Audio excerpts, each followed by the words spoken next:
Chapter 9:11. Ahem, what are you doing here? Beta retracted his foot and looked at Zhou gloomily. We are partners.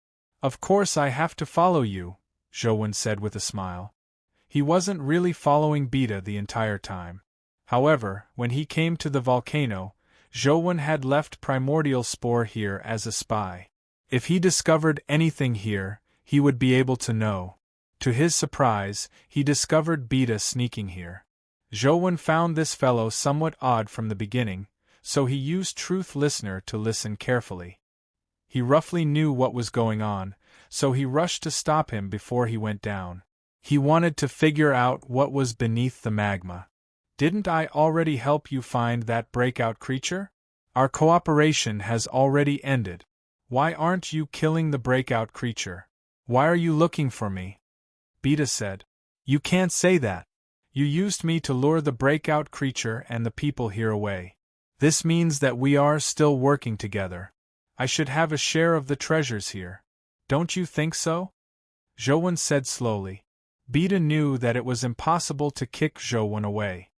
He gritted his teeth and said, All right, I admit it. We'll split the items below equally. However, you have to go down with me and bring up the items below. With that said, Beta wanted to walk into the magma. Wait, tell me what's down there first. Zhou naturally didn't believe Beta as he extended his bamboo blade to stop him. Beta punched out and struck the bamboo blade's scabbard, causing it to tilt to the side before plunging into the magma. Zhou looked at the magma below and summoned the fiend-armored Tiger Soul General. He got him to follow, but he didn't go down himself. After the fiend-armored Tiger Soul General entered the magma, he immediately became excited. The purple flames in his body ignited as he ran quickly through the magma, chasing after Beta. This fellow is really difficult to deal with. Beta felt somewhat depressed when he saw the fiend-armored Tiger Soul General chase after him without fear of the hot magma. It wasn't easy for him to have the black iron gold thread turtle armor drop before he could enter the magma. Any random companion beast from Zhou could achieve the same effect, making Beta very unhappy. Thankfully, Beta was very fast in the magma. The fiend-armored Tiger Soul General couldn't catch up to him. The deeper the magma went, the hotter it became. After going a few hundred meters deep, it suddenly emptied. After the fiend-armored Tiger Soul General rushed out, it realized that it was in magma. It was surrounded by magma, and there was nothing to support it. However, there was an invisible force that shielded the surrounding magma.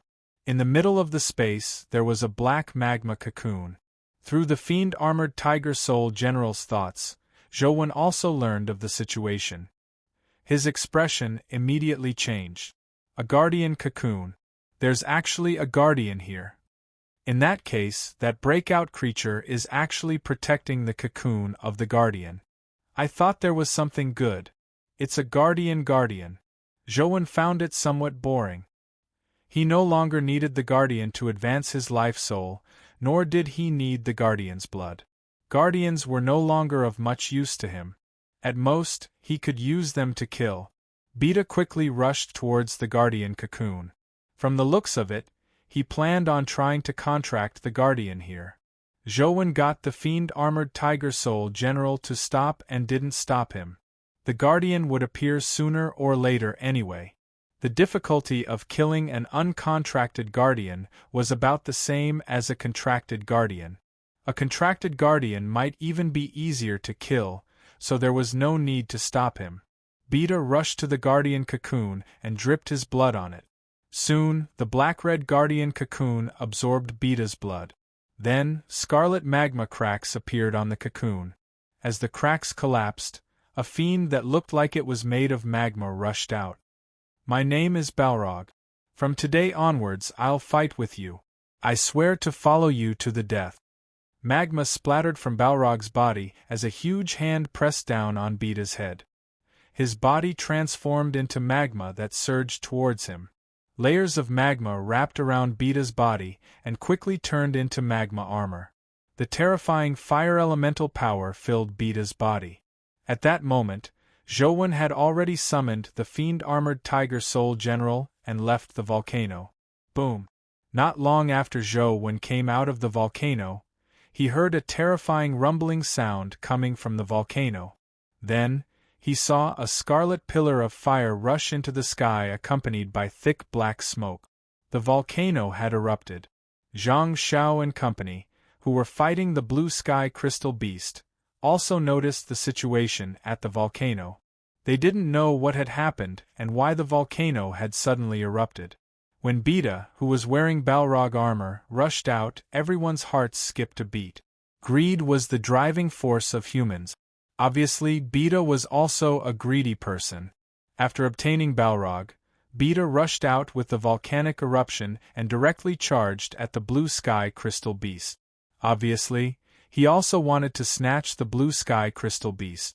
The members of the White Crane team were fighting the blue sky crystal beast with all their might, so they didn't have the strength to deal with Beta. Beta swept towards the blue sky crystal beast with magma-like flames. The blue sky crystal beast was trapped by the spirit light net. After teleporting, it failed to dodge the terrifying flames and its entire body was ignited. Even the Zhang family's spirit talismans and spirit light net were destroyed by the flames. After the blue sky crystal beast lost the restraint of the spirit light net, it constantly teleported and charged into the sea, hoping to use the seawater to extinguish the flames on its body. However, after the blue sky crystal beast entered the seawater, the flames on its body didn't extinguish. They continued burning its body rapidly. Beta had already rushed into the sea like a fire dragon in the sea, chasing after the blue sky crystal beast. Zhang Xiao was furious. After working hard for so long, he had ended up benefiting others. However, the White Crane team wasn't good at water battles. Looking at Beta's might, he probably had no chance of snatching the blue sky crystal beast back today. The Xia family and a few freelance hunters chased into the sea, but they quickly lost track. With their speed in the sea, they couldn't catch up to the blue sky crystal beast and Beta, who could teleport. Beta was also a strange person. He clearly cultivated a fire elemental essence energy art and contracted a fire elemental guardian, but his water was surprisingly good. Furthermore, Balrog didn't seem to be afraid of water. Its flames could burn in the water without any obstruction. The blue sky crystal beast constantly teleported. It wasn't difficult for it to open up the distance between it and Beta, but the flames on its body couldn't be extinguished. As the flames burned, the blue sky crystal beast's vitality became weaker and weaker. The distance of its teleportation also became shorter and shorter. Finally, Beta slowly caught up to it. Seeing that the blue sky crystal beast was on the verge of collapse, Beta blasted out a magma-like fire dragon and devoured the blue sky crystal beast's charred body. In a moment, its body was burned to ashes and a crystal fell out. Essence Energy Skill Crystal. Beta was overjoyed as he was about to grab the crystal. Suddenly, a figure slid across the water. His posture was like a dragon or WYRM, and he was even faster than Beta in the water. He snatched the blue sky crystal beast's crystal before Beta could. Beta was slightly taken aback. On careful look, he realized that the person who had snatched the crystal was Zhou. Didn't you King say that you're from inland and don't know how to swim? Beta wished he could slap Zhou in the face. The water that Zhou displayed was even better than his. He was too shameless to pretend to be a non-swimmer in the beginning. Chapter 9:12. I thought swimming would be difficult, but it turns out it's not that difficult. Zhou played with the crystal in his hand and said, "According to the agreement, this dimensional crystal should belong to me, right? I'll give it to you. I'll give you everything." As Beta spoke, he suddenly struck out with his hand. Terrifying flames transformed into a dragon's roar as it charged at Zhou. Zhou dodged and the flames landed at the bottom of the sea, immediately turning it into a sea of fire. I've already given you the item. The cooperation is over. Now I'll snatch them back. There's nothing wrong with that, right? Beta said as he looked at the fire at the bottom of the sea. There's nothing wrong with that. Zhou nodded and summoned the fiend-armored Tiger Soul General again. The fiend-armored Tiger Soul General was like a knight from hell as it stood in the fire at the bottom of the sea. The purple flames in its armor began to burn. "We are both fire elemental, and Balrog reigns supreme. You are too naive if you want to use a fire elemental companion beast to fight me," Beta said as flames spewed from his body and charged at Zhou. The fiend-armored Tiger Soul General charged forward without any hesitation. It didn't dodge the flames that Beta blasted out and charged straight into the roaring magma and flames. Beta was somewhat surprised to discover that the Balrog's flames didn't burn the fiend-armored Tiger Soul General to death. Shocking flames erupted from his body again as the magma-like Balrog armor turned golden. "I'll show you the true power of fire." With Beta's voice, the Balrog's body had already transformed into a sun. The terrifying flames instantly evaporated a large amount of seawater. The distant seawater also boiled as large swaths of sand and rocks at the bottom of the sea turned into magma, making the bottom of the sea look like a magma hell. Beta, who emitted the power of heat like the sun, threw a punch at the fiend-armored Tiger Soul General, hoping to melt it into molten metal. The fiend-armored Tiger Soul General grabbed the two ends of the spear with both hands and blocked Beta's fist. The terrifying temperature on the fist made the spear look like a red-hot iron rod. "Melt!" The temperature on Beta's body rose again, hoping to melt the fiend-armored Tiger Soul General. Under the terrifying heat, the fiend-armored Tiger Soul General's armor burned red. However, strangely, there were purple flames on it. Beta originally thought that as long as he put in more effort, he could melt the fiend-armored Tiger Soul General into liquid metal, but he quickly realized that something was amiss.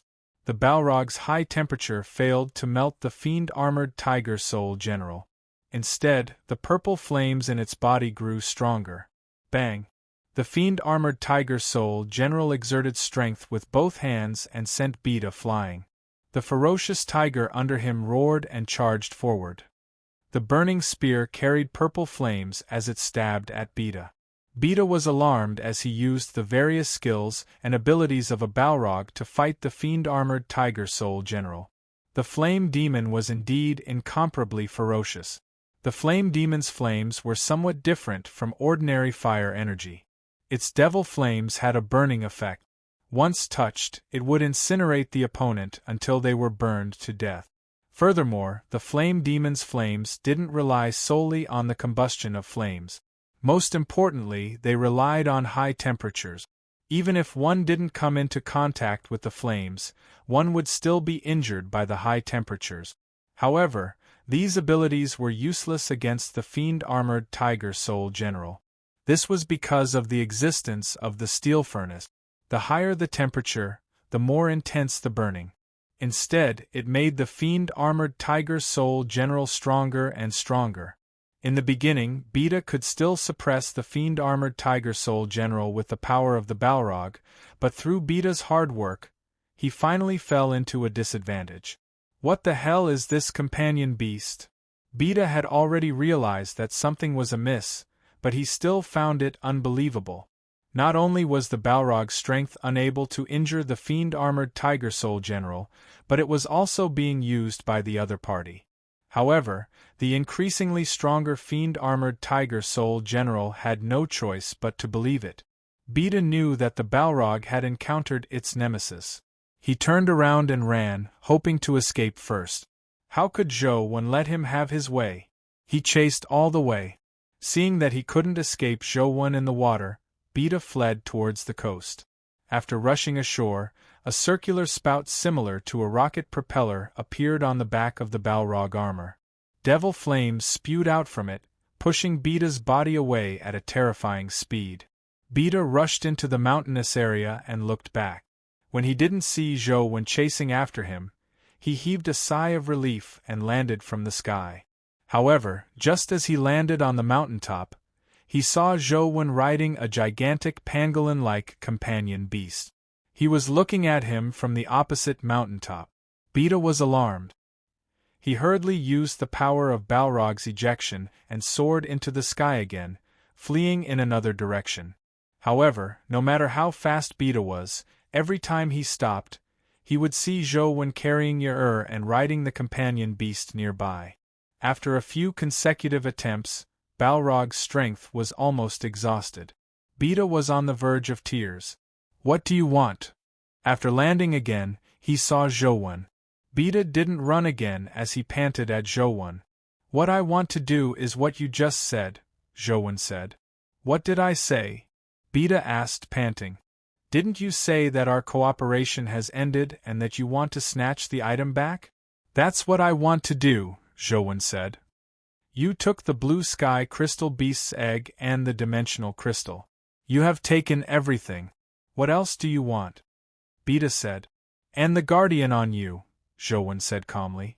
"You don't cultivate a fire elemental essence energy art. Even if I give him to you, you won't be able to contract him. Furthermore, I've already contracted him. I can't give him to you even if I want to," Beta said. "That's simple. Just kill him." As Zhou spoke, he gripped the bamboo blade tightly, ready to strike at any moment. With an additional guardian in the world, the battle between guardians would cause more damage to Earth. He would kill as many as he could. "Then you might as well take my life. I'll fight it out with you." As Beta spoke, he pounced over angrily. The Balrog armor on his body erupted with shocking demonic flames that blotted out the sky like flames burning the heavens. Seeing Beta pounce over like a flame giant, Zhou's expression didn't change at all. However, his aura instantly became extremely terrifying. The bamboo blade was unsheathed as the immortal slaying aura was unleashed. The demonic flames that filled the sky suddenly split into two. Zhou's figure appeared behind Balrog as though he had teleported. The bamboo blade had already returned to its scabbard. When the bamboo blade was completely sheathed, the Balrog in the sky split into two. Its body turned into magma that scattered across the ground like a bonfire. As for Beta's figure, he appeared in the sky. However, he no longer had the Balrog armor on his body. Instead, a pair of crow-like wings appeared on his back, and a black mask that resembled a ghost appeared on his face. His aura had become extremely strange. Chapter 9:13. Zhou frowned as he sized up Beta. This was because Beta's aura had become extremely strange. Furthermore, this was the first time he had seen a human use a guardian as a shield and scam a guardian. "Wang Mingyuan is right. You are indeed very powerful," Beta said to Zhou from midair. Upon hearing Wang Mingyuan's name, Zhou's pupils constricted slightly as he stared at Beta and asked, "Who are you?" "Beta, the man who is about to become the Yaksha king." "Remember this name," Beta said as he flapped his wings. As Beta spoke, he flapped his wings and opened a spatial rift in the void. He flapped his wings and retreated into the spatial rift. Zhou watched the spatial rift disappear. It was too late to chase after him. "That fellow is the same as teacher, but he seems a little different." Countless thoughts flashed through Zhou's mind. Although Beta had only displayed his true strength for a moment, he could sense that he had the dual auras of a human and a dimensional creature. He was very similar to Wang Mingyuan and Yin Talisman King. Zhou also knew that there were humans who rushed into the dimension like Wang Mingyuan. He suspected that Beta was one of the humans who had rushed into the dimension. Zhou wanted to ask Wang Mingyuan how he was, but unfortunately, Beta had already escaped through the spatial rift. It was impossible for him to catch up to him. He returned to the Lu family with the blue sky crystal beast crystal as evidence in exchange for the Lu family's promise. Zhou then asked Old Master Lu about Beta. However, Old Master Lu told him that there was no freelance hunter named Beta in Sea Gazing City. None of the people he had invited were named Beta. "But I did see him at the Lu family." Zhou drew Beta's appearance for Old Master Lu to see. After looking at it for a while, Old Master Lu said, "This is a freelance hunter from another place. I saw that he knew many of the habits of breakout creatures very well, so I kept him. However, his name isn't Beta. He said his name is Ai. Zhouwen originally didn't have any hopes of finding anything. After settling the matters here, he left Sea Gazing City. Yusuji now didn't participate in this hunting operation. Due to her early exposure, the Overseas Alliance gave up on the plan and let her go elsewhere as Su Ai to prevent the family from suspecting anything between Su Ai and Yusuji now. Zhouwen originally wanted to return to Luoyang, but before he left Sea Gazing City, another guardian appeared on the rankings. The guardian named Starry Night challenged the companion beast ranked second. Zhouwen watched the battle and saw Starry Night stand in the void. The stars that filled the sky surged down like a meteor shower. They bombarded for more than 10 minutes, nearly killing the companion beast. Finally, it had no choice but to give up and admit defeat. More and more guardians are appearing. I wonder how many guardians there are. Zhouwen thought to himself. After ascending to second place, Starry Night did not continue to challenge, as if he had no intention of fighting the great Sky Fiend. Zhouwen left Sea Gazing City and took out the Blue Sky Crystal Beast's Essence Energy Skill Crystal to play with. Blue Sky Crystal Beast, mythical, requires 41 Constitution, 21 Spatial Attribute, Space-type Essence Energy Art. It's 41 Constitution again. From the looks of it, I have to think of a way to raise Mirror Eyes to a perfect body as soon as possible so that my constitution can reach 41 points. That way I can absorb several divine skills. Zhouwen was somewhat helpless. He still hadn't found a way to advance Mirror Eyes. However, although he didn't obtain a Blue Sky Crystal Beast companion egg on this trip to Sea Gazing City, he had obtained an egg. If he could hatch a baby Blue Sky Crystal Beast, it might be able to replace a companion beast.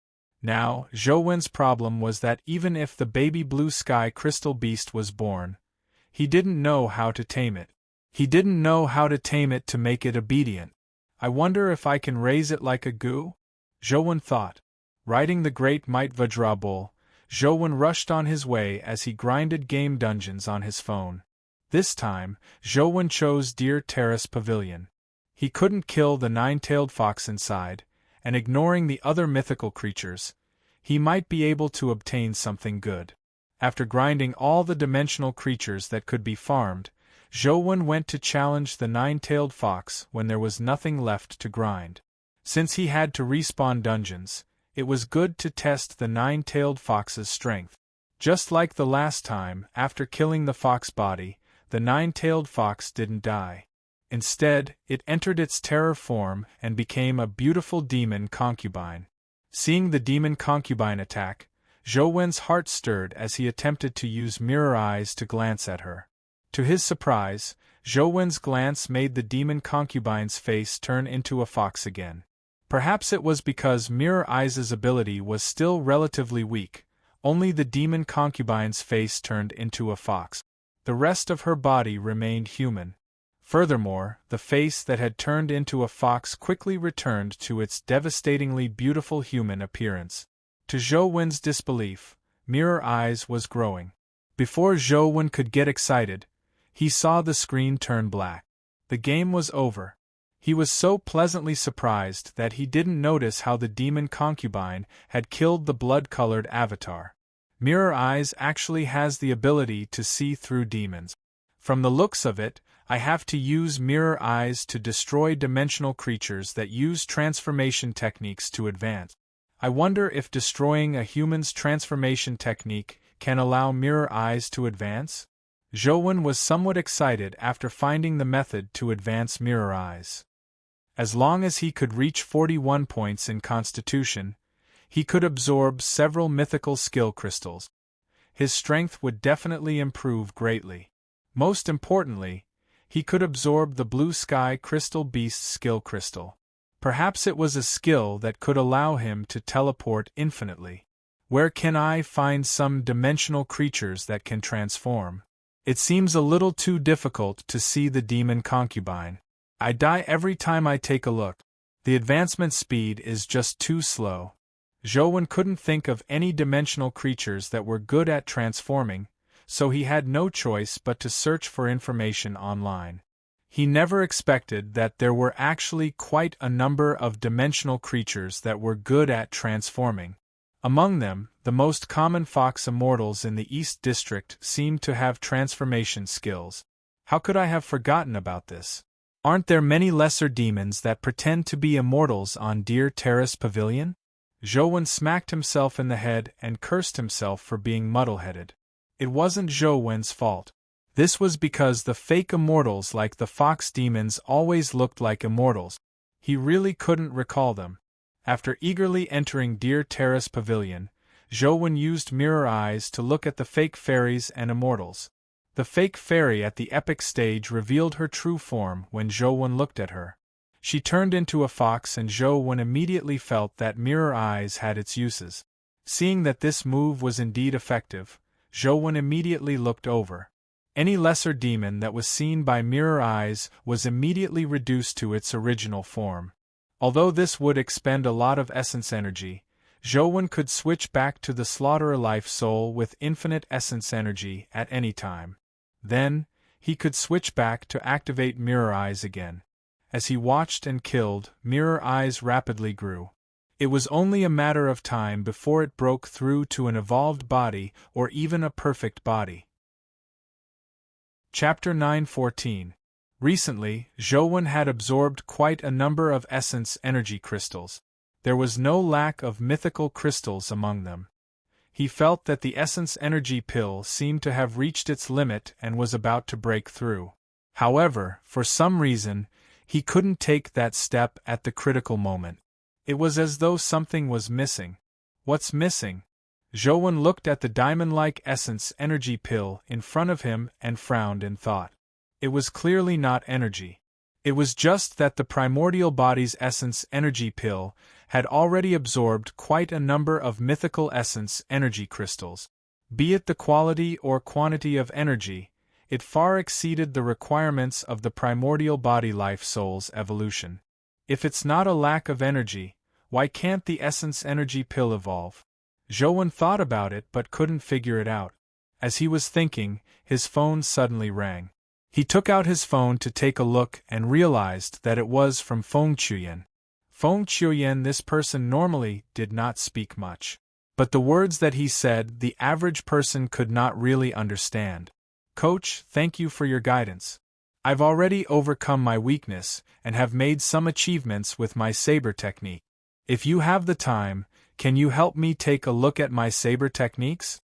Zhou looked at Feng Chuyen's saber techniques and was as baffled as ever. However, he was already used to it, so he casually replied, "The earliest I can return to school is the day after tomorrow. I'll look for you when the time comes." "I can't wait. Coach, which path do you take?" "I'll look for you," Feng Chuyen replied. Zhou sent his route to Feng Chuyen. After all, there was nothing to do on the way, so it wasn't bad for someone to welcome him. After putting away the essence energy pill, Zhou continued grinding the Deer Terrace Pavilion dungeon. The advancement of mirror eyes was very smooth. At this speed, it would probably take a few days to advance to an evolved body. As Zhou was gaming, he suddenly felt a tattoo on his body tremble. Without waiting for him to summon it, the companion beast automatically left his body. "Neonate, what happened?" Zhou asked curiously when he saw demonic Neonate staring at the lake by the side of the road. "Food," demonic Neonate answered, her gaze still fixed on the lake. Zhou really didn't know what food demonic Neonate was referring to. This was because her food was too strange. Even guardians could be treated as food. Demonic Neonate was the only one. The lake by the side of the road wasn't too big. Truth Listener could directly envelop it, but it didn't discover anything amiss. The lake was filled with ordinary creatures. There were quite a number of fish and shrimp, but there were no dimensional creatures. There were no dimensional zones nearby. He looked at the map on his phone and found that there was no lake marked on the map. "Where's the food?" Zhou could only ask demonic Neonate. The demonic infant stretched out a finger and pointed to the center of the lake. Zhou noticed that she was pointing at the surface of the lake and not inside. Hence, he narrowed his eyes and looked over. In the middle of the lake, there was a bamboo pole standing in the lake. A scarecrow was hanging on the bamboo pole. The food you mentioned is that scarecrow? Zhouwen asked as he pointed at it. The demonic infant nodded, her eyes still looking at the straw doll. As she had finished eating all the longevity fruits she had obtained previously, demonic neonate hadn't eaten anything in the past few days. She was probably a little hungry. I'll help you get it back, Zhouwen said. It's dangerous. Demonic neonate shook her head and said with a serious expression.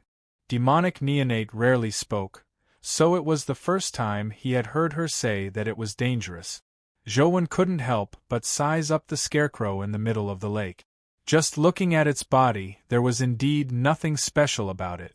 The straw doll was made of straw, and Truth Listener could clearly hear its internal structure. Apart from straw, there was nothing else. Apart from its body made of straw, it also had tattered clothes and a straw hat. It didn't look special. The straw doll was placed here in the past to prevent water birds from preying on the fish in the lake.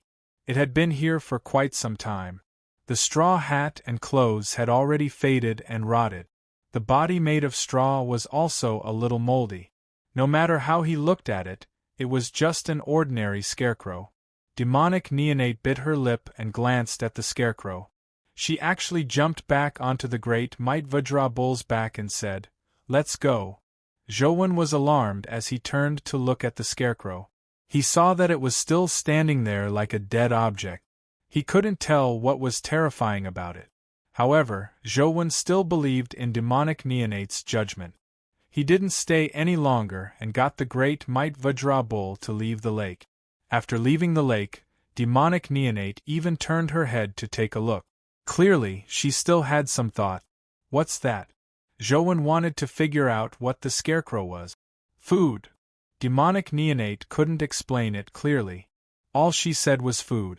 Zhouwen secretly memorized this place to prevent himself from provoking the scarecrow when he passed by in the future. Something that even demonic neonate was wary of was definitely no trifling matter.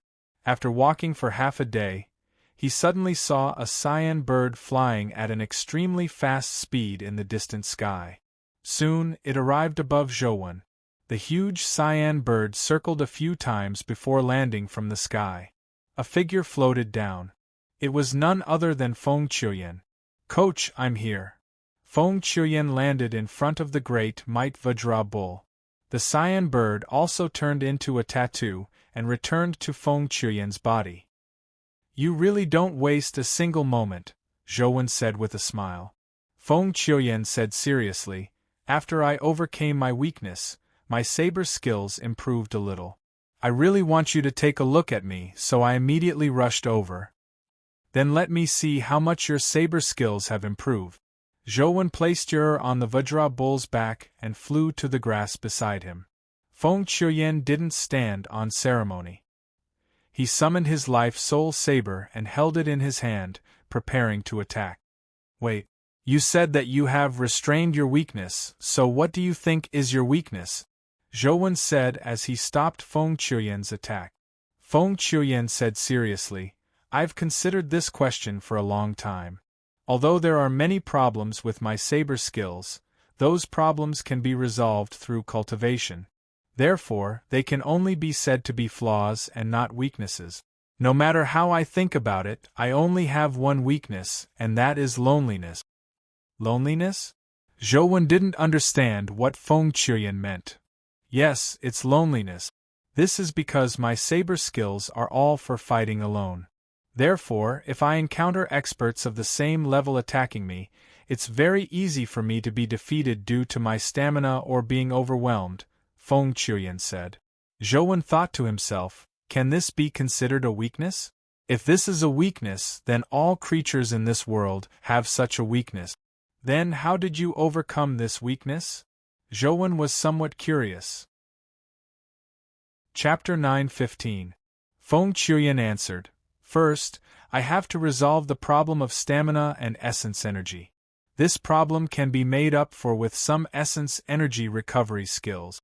However, Even if it's a skill that can recover essence energy, it's impossible to completely recover it. Stamina expenditure is also a problem. Thankfully, after reading many manuals, I finally thought of a solution. It's to use battle to nurture battle. How do I use battle to nurture battle? Zhou knew what the term meant, but in war, it was used to nurture war because there was time to rest and reorganize. After a single person was surrounded, there was no time to rest. How could he use battle to nurture battle? First, reduce my own expenditure, then snatch the enemy's essence energy. As Feng Qiuyan spoke, he waved the life-soul saber in his hand. The life-soul saber seemed to produce a strange magical power that sucked the nearby essence energy into the saber. You can do it! Zhou didn't know what to say. This ability to devour others' essence energy was very rare. Zhou had only seen Xia Zhihuang use it before. Feng Qiuyan was the second, so he didn't know how he learned it. Feng Qiuyan continued, the second step is to resolve the problem of being ganged up on.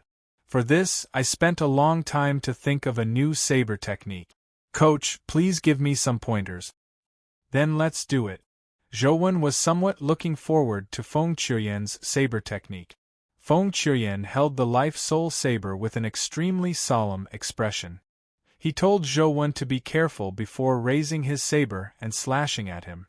The saber beam tore through the blade like an invisible blade that cleaved through the sky as it cleaved down at Zhou. Although this strike was strong enough, much stronger than Feng Qiuyan's previous saber techniques, there was no qualitative change. Zhou used Transcendent Flying Immortal and dodged Feng Qiuyan's saber slash. However, Feng Qiuyan didn't care as he slashed out again and again. The saber beam poured down like a rolling river. Each strike was more ruthless and faster than the last. Zhou had to admit that Feng Qiuyan's saber technique was indeed top-notch. If it wasn't for the epic stage restricting him, this saber technique even had a chance of advancing to the mythical stage. Feng Qiuyan had completely shed his previous immaturity, hesitation, and lack of confidence. The saber seemed to have become one with him. He could be passionate and unrestrained, but he could also be like a flowing river. He could split a mountain with one slash, and he could also carve flowers on a piece of tofu. Speed and slowness, lightness and heaviness were all controlled just right.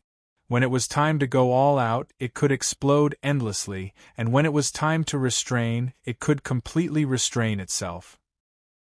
Zhou felt that if he continued cultivating Feng Qiuyan's saber art, he should be able to advance to the mythical stage like his Transcendent Flying Immortal.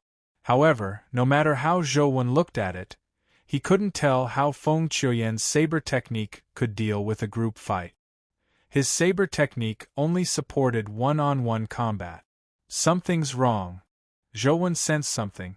When he used Transcendent Flying Immortal to dodge Feng Qiuyan's attack, he switched to the Supreme Hell King Life Soul, making his senses extremely sharp.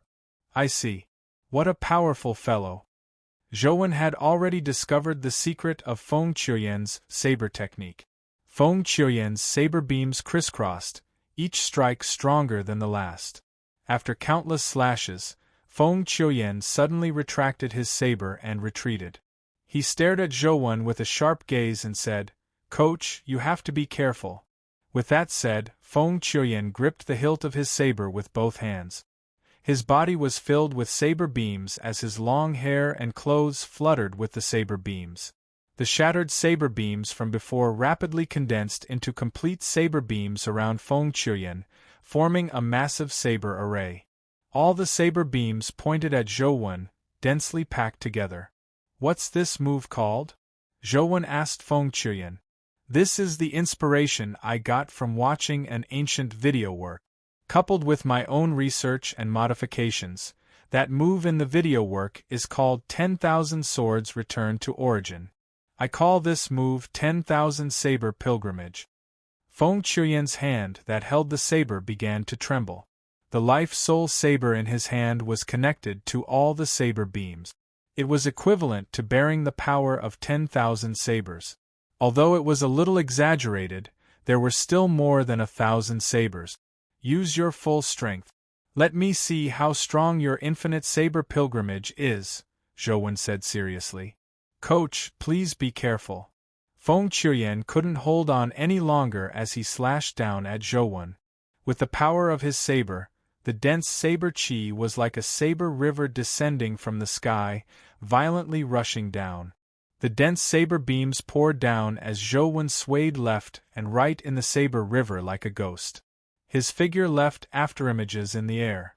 The saber beams slashed through the afterimages, but they failed to touch Zhou body. The violent saber beams failed to touch his body. All of them flew over and slashed at the mountain rocks behind Zhou. Boom! Boom! The mountain rocks that were dozens of meters tall were shattered by the dense saber beams, collapsing into countless rubble. However, Zhou remained standing in front of the collapsed rocks unscathed even when the last saber beam slashed past. Feng Qiuyan didn't feel discouraged because Zhou had dodged his infinite saber pilgrimage. On the contrary, he stared at Zhou with a burning gaze. His mind was completely occupied by the movement technique Zhou had used to dodge the infinite saber pilgrimage. With his saber in hand, Feng Qiuyan stood there and stared at Zhou. His aura, which should have dropped after using the infinite saber pilgrimage, didn't drop. Instead, it rose even higher.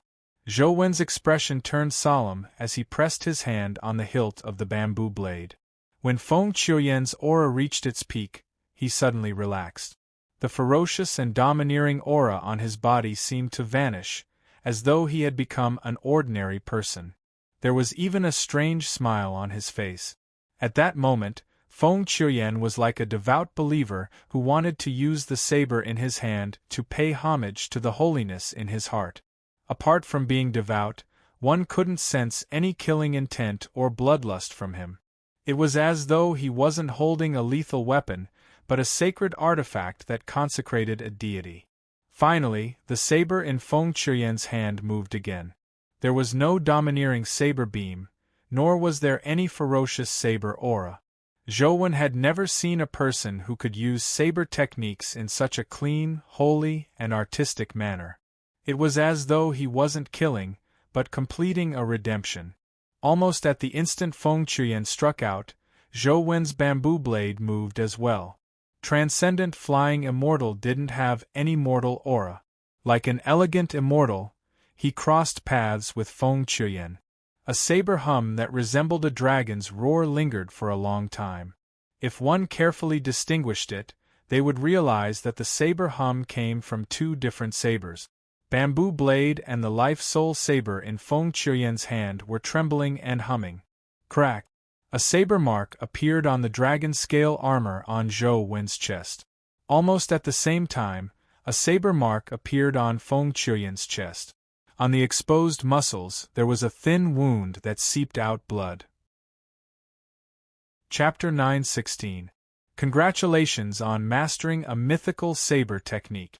It's very powerful, Zhou said sincerely as he looked at the shattered dragon scale armor on his chest. Feng Qiuyan sheathed his saber and shook his head. Even though it's a mythical saber technique, I still lost. If Coach hadn't retracted your saber in time, I would have been decapitated. The bamboo blade in Zhou's hand had already been sheathed as he said with a smile. It can be considered a draw. I'm wearing mythical armor and know that you can't injure me, so I can consider the problem of retracting my saber. Otherwise, both of us will be injured.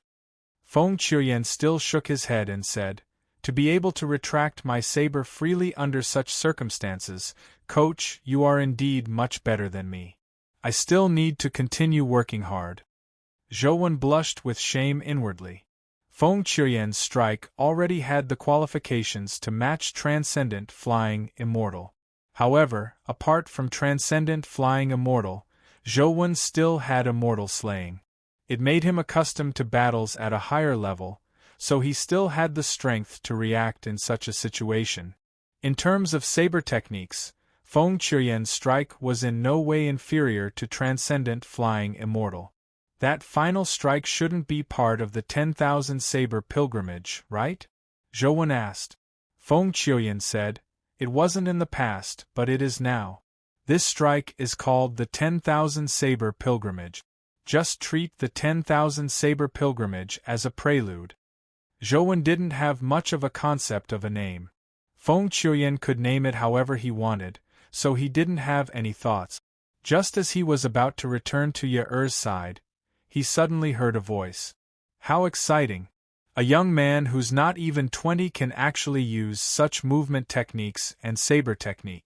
Is this era too strong, or were the humans of the past too weak? How enviable! When Zhou heard this voice, he immediately cursed inwardly. He turned his head and indeed, he saw Yin Talisman King slowly walking over. He was clearly very far away, but with every step he took, he rapidly closed the distance between him and Zhou. In a few steps, he was less than 100 meters away from them. Yin Talisman King, aren't you afraid of the Thearcha's anger by appearing in front of me? Zhou glanced at Yin Talisman King's arm and saw that the arm he had severed had already recovered. Yin Talisman King smiled sinisterly and said, no matter how strong the Tharch is, she's ultimately trapped in a dimensional zone. As long as I don't approach Chess Mountain, how can she do anything to me? Aren't you being too laughable if you want to use her to suppress me? Are you really that sure that she can't come out of the dimensional zone? Zhou said indifferently. However, Yin Talisman King said disdainfully, there's no need to scare me. If the seal isn't broken, even if she's a calamity god, she can forget about rushing out of a place like Chess Mountain. Without that person today, let's see who can protect you. With that said, Yin Talisman King's figure appeared in front of Zhou like a ghost. A crystal-like palm grabbed at him. Without any hesitation, Feng Qiuyan drew his saber and slashed at Yin Talisman King. It was the myriad saber pilgrimage he had just figured out. Seeing Feng Qiuyan attack, Zhou cursed inwardly. All he could do was draw his saber and slash at Yin Talisman King. The two of them slashed at Yin Talisman King from the left and right. They were extremely fast, but Yin Talisman King grabbed a saber with one hand. The sharp blade couldn't even penetrate the skin of his crystal-like palm. Zhou let go of the bamboo blade and struck Yin Talisman King's head. Feng Qiuyan also retracted the life-soul saber and slashed at his waist with his palm. Yin Talisman King turned his body slightly and threw away the bamboo blade. He extended his hand and struck Zhou with his palm. At the same time, he raised his leg and kicked at Feng Qiuyan. Bam! Zhou and Feng Qiuyan were sent flying almost at the same time. Zhou shouted in midair, split up!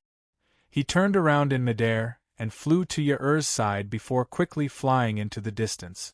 Feng Qiuyan endured the churning blood in his chest and ran in another direction. This place is very far from Chess Mountain. You can't run there. Yin Talisman King sneered as he chased after him. Almost instantly, he arrived behind Zhou. Seeing him chase after him, Zhou didn't hesitate any longer. He summoned the Earth Elemental Beast and used Earth Escape several times to escape into the distance. The reason Zhou didn't use Earth Escape's maximum distance was that he hoped that Yin Talisman King could chase after him and not chase after Feng Qiuyan. Thankfully, Yin Talisman King was very confident and had no intention of using Feng Qiuyan as a hostage. Clang! The Earth Elemental Beast was escaping through the earth when it suddenly seemed to slam into an iron wall. It was dizzy and bounced out of the earth. It sprawled on the ground and almost fainted. A portion of its skull was shattered. From the looks of it, its injuries weren't light. Zhou unsummoned it. Yin Talisman King chased after him with a smile. If I wasn't fully confident, why would I take action? Even if an immortal comes today, I won't be able to escape. However, Zhou didn't answer. He summoned the invisibility cloak and used 3 minutes of invisibility. He wanted to escape the area first. Bam! Zhou wanted to fly away in midair, but he felt his body slam into an invisible barrier and bounce back. Yin Talisman King couldn't see Zhou, but he could hear the voice. He rushed over and said with a sinister smile, "No matter how you struggle, it's useless.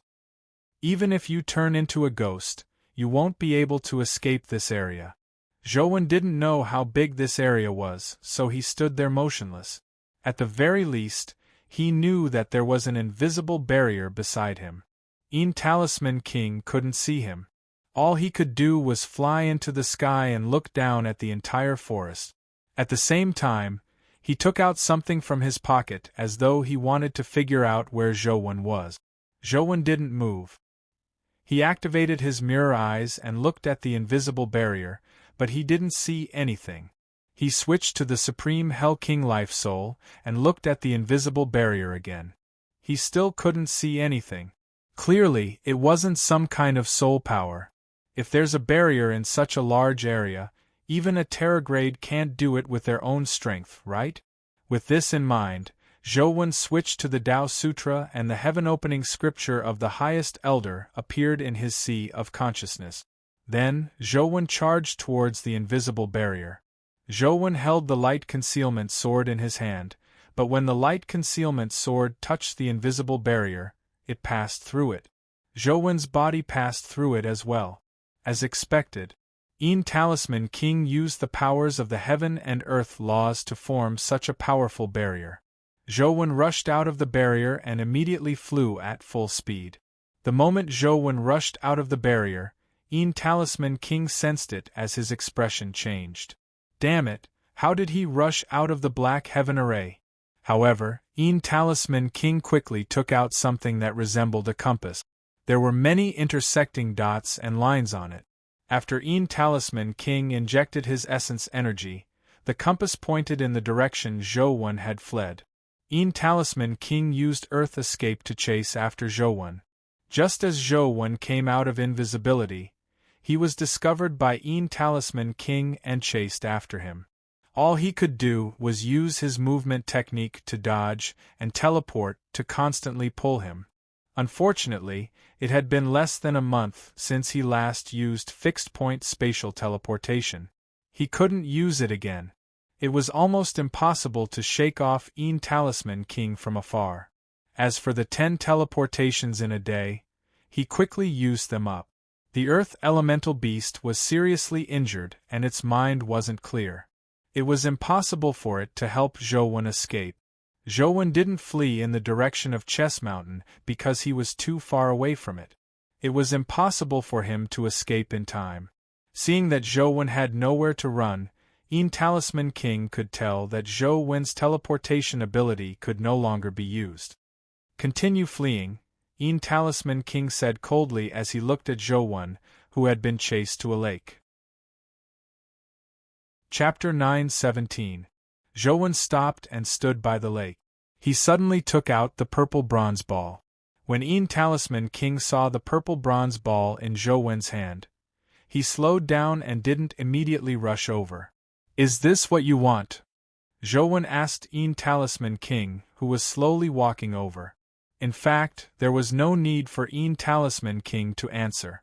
Zhouwen already knew the answer because Talisman King's eyes were glowing when he saw the purple bronze ball. "Give it to me and I can let you die a quick death.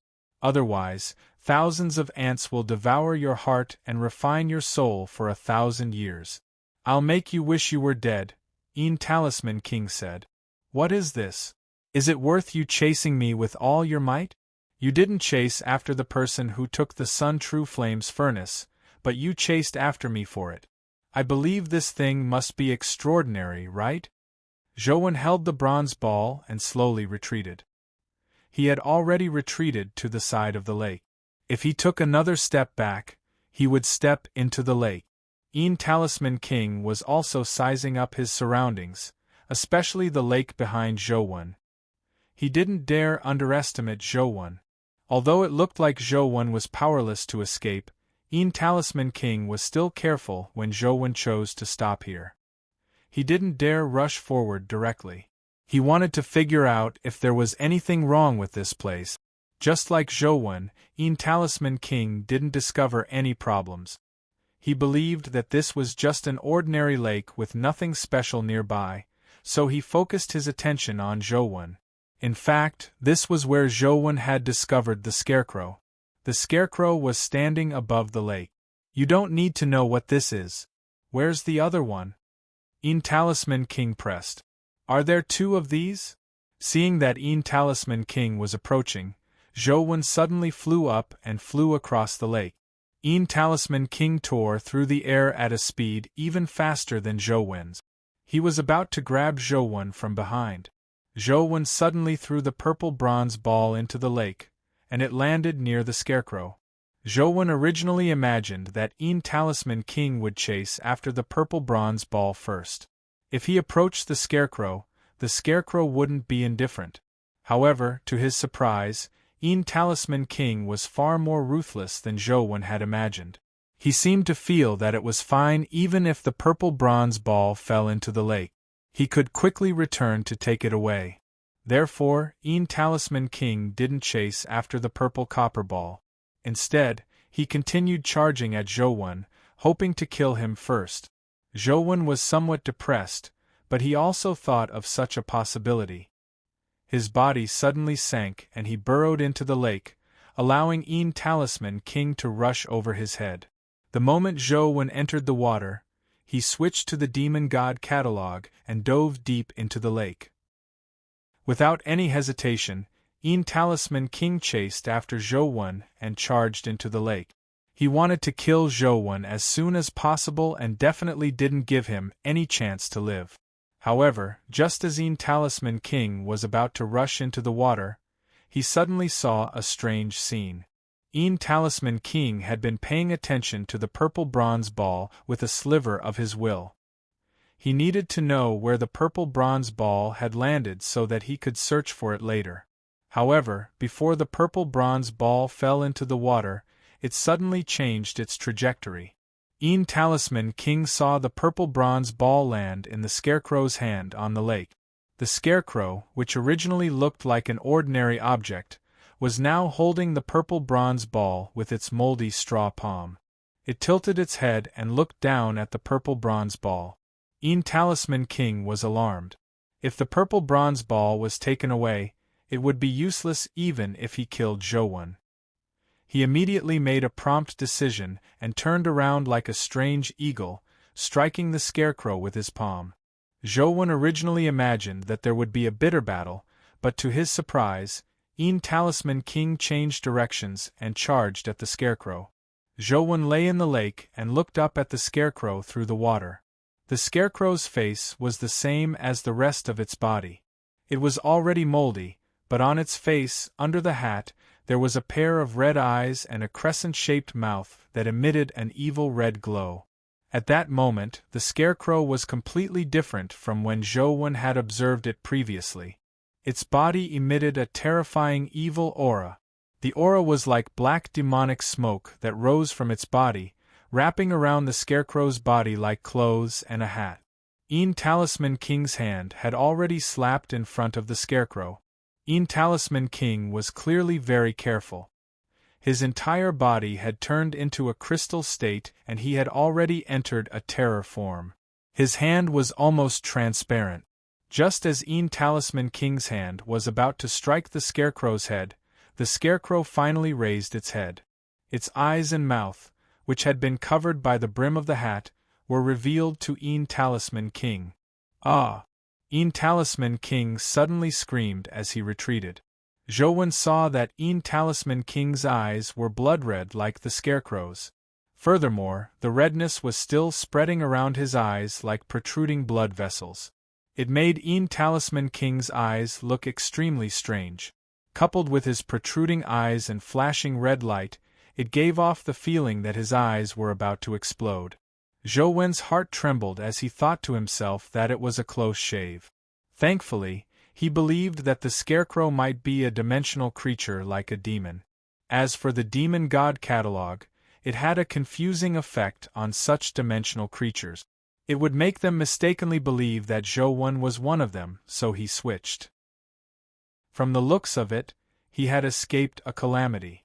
If not for the protection of the Demon God catalog's Mirror Eyes life soul, he would probably have become like Talisman King when he saw the scarecrow's eyes. Talisman King was also powerful. He gathered strength with both hands and pressed them on his eyes that were about to explode. 2 streams of energy injected into his eyes, forcefully suppressing the red light in them. However, the red light didn't disappear.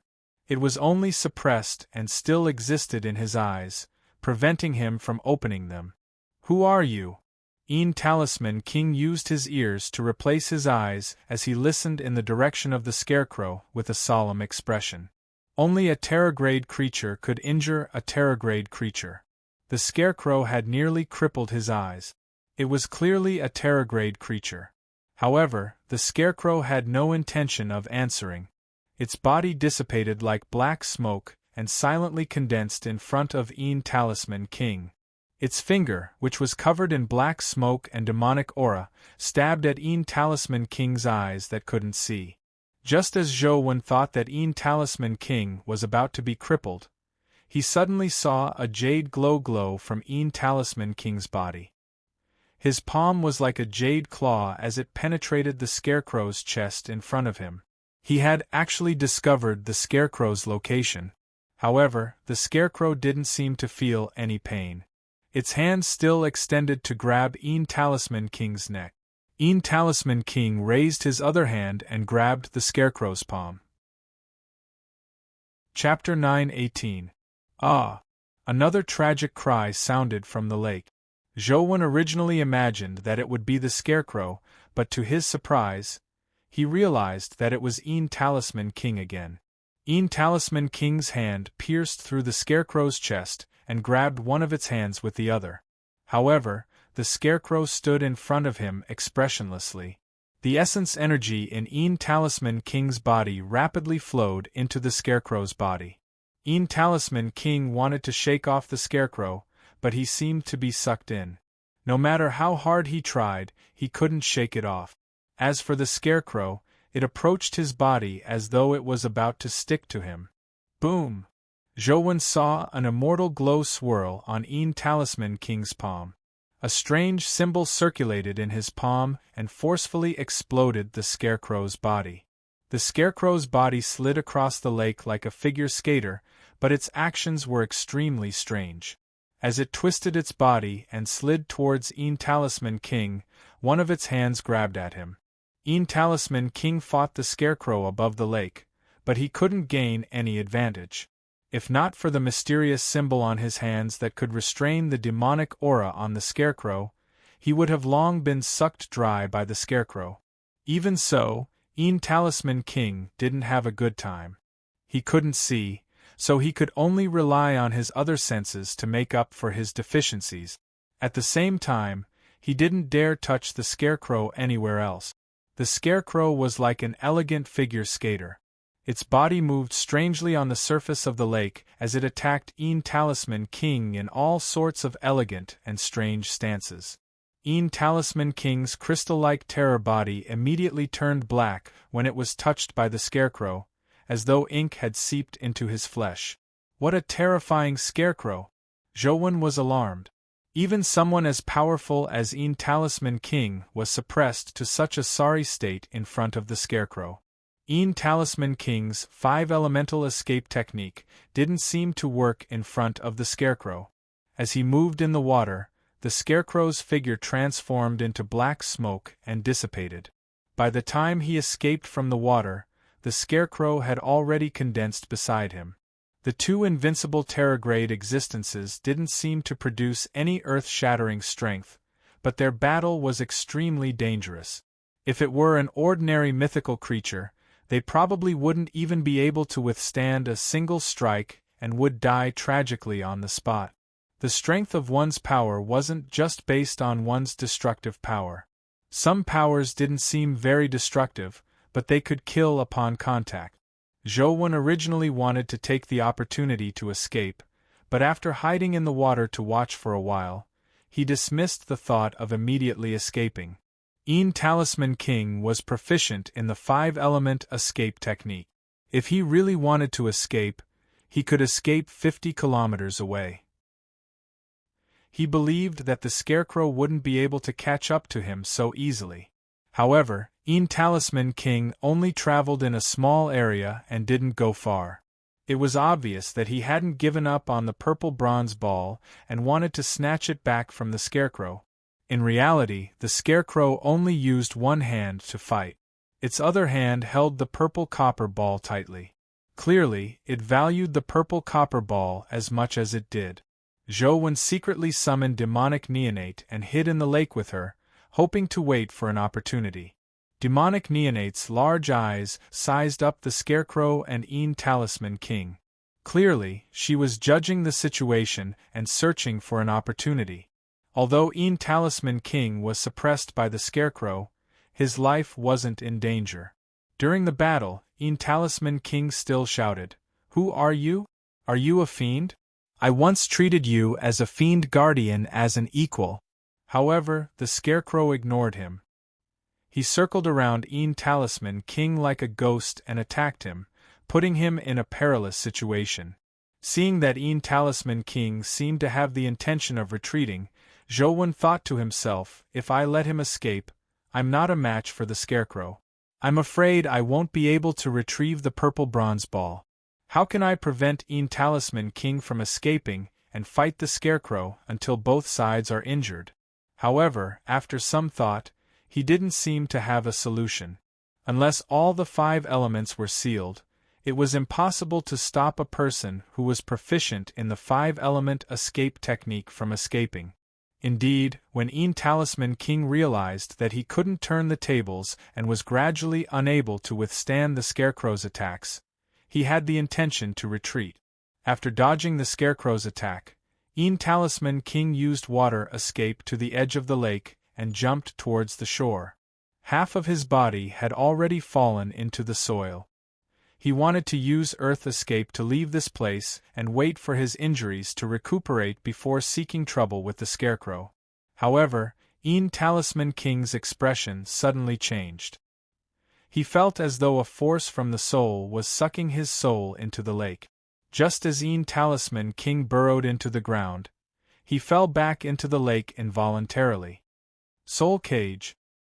Talisman King turned pale with fright as he couldn't help but shout. Zhou also saw an extremely strange scene. The Scarecrow stood above the lake, its body wrapped in demonic smoke that resembled a black robe, but its body made of straw emitted a holy brilliance that resembled a soul. The entire lake emitted a white soul glow like a lake of holy light. Talisman King's body rushed out of the lake, but there was a transparent shadow locked in the lake. Then, Talisman King's body bounced back, as though it was being pulled by a rubber band. The transparent shadow fused with his body as the Scarecrow transformed into demonic smoke again and arrived beside him, elegantly launching an attack. Zhou was also alarmed. While they were fighting, he swam towards the shore, hoping to leave the lake. However, just as he climbed ashore, he felt as though something in the lake was affecting him, making him want to throw himself into the lake uncontrollably. Could the soul cage that Talisman King mentioned really be able to imprison souls? Seeing that the demon god catalog and mirror eyes were useless, Zhou heart stirred as he switched to the Supreme Hell King Life Soul. The moment the Supreme Hell King Life Soul appeared, Zhou entire body transformed into a Hell King state. The force that was pulling him suddenly vanished as Zhou finally rushed ashore. Turning his head, he saw that there was no glow in the lake. He couldn't even see the lake water. Countless bones sank to the bottom of the lake, and in the lake were countless wailing, struggling, and entangling wraiths. The lake was like a living hell, and the Scarecrow that emitted demonic aura was the king of this purgatory. Countless wraiths entangled Talisman King's soul. Talisman King's body could leave the lake, but his soul was entangled by countless wraiths. Some wraiths wanted to pester Zhou, but the moment they touched Zhou's Supreme Hell King body, they immediately seemed to be burned by invisible flames. One of their hands turned to ashes. As for the invisible flames, they remained unextinguished. They spread across the wraiths until they were completely reduced to ashes before disappearing. Chapter 9:19. A wraith wanted to pull Yer, who was in Zhou Wen's arms, but Zhou Wen casually waved his hand and reduced it to ashes. Demonic neonate continued lurking in the lake, and didn't come out with Zhou Wen. Zhou Wen looked at demonic neonate in surprise and realized that the wraith-like things didn't pester demonic neonate as though she didn't exist. Demonic neonate isn't leaving. I'm afraid she feels that there will be a chance. Why don't I observe a little longer? Zhou Wen thought for a moment and hid in the nearby forest to observe the battle in the lake. Soon, Zhou Wen realized that the wraith-like things couldn't leave the lake, as though there was some barrier outside the lake. Is it because the scarecrow can't leave the lake? Zhou Wen guessed. The last time he passed by, the scarecrow didn't attack him. Back then, he had taken a path by the lake and was less than 2 meters away from the lake. Such a distance was probably nothing to a terrifying existence like the scarecrow. There were only 2 possibilities why it didn't attack Zhou Wen. One was that it didn't want to attack, and the other was that it had no way of leaving the lake. If the scarecrow really can't leave the lake, there might still be a chance to snatch the purple copper ball back. As Zhou Wen was pondering, he suddenly heard Talisman King's voice. Zhou Wen, let's make a deal. If you take me out of the lake, I'll help you contract the strongest guardian. Talisman King was pleasantly surprised when he realized that Zhou Wen had rushed out of the lake. He was surprised that Zhou Wen could escape the lake. This person was always able to exceed his expectations. He had lived for so many years, but he had never suffered such a huge loss from a human without a contracted guardian. He was naturally happy that Zhou Wen could escape the lake.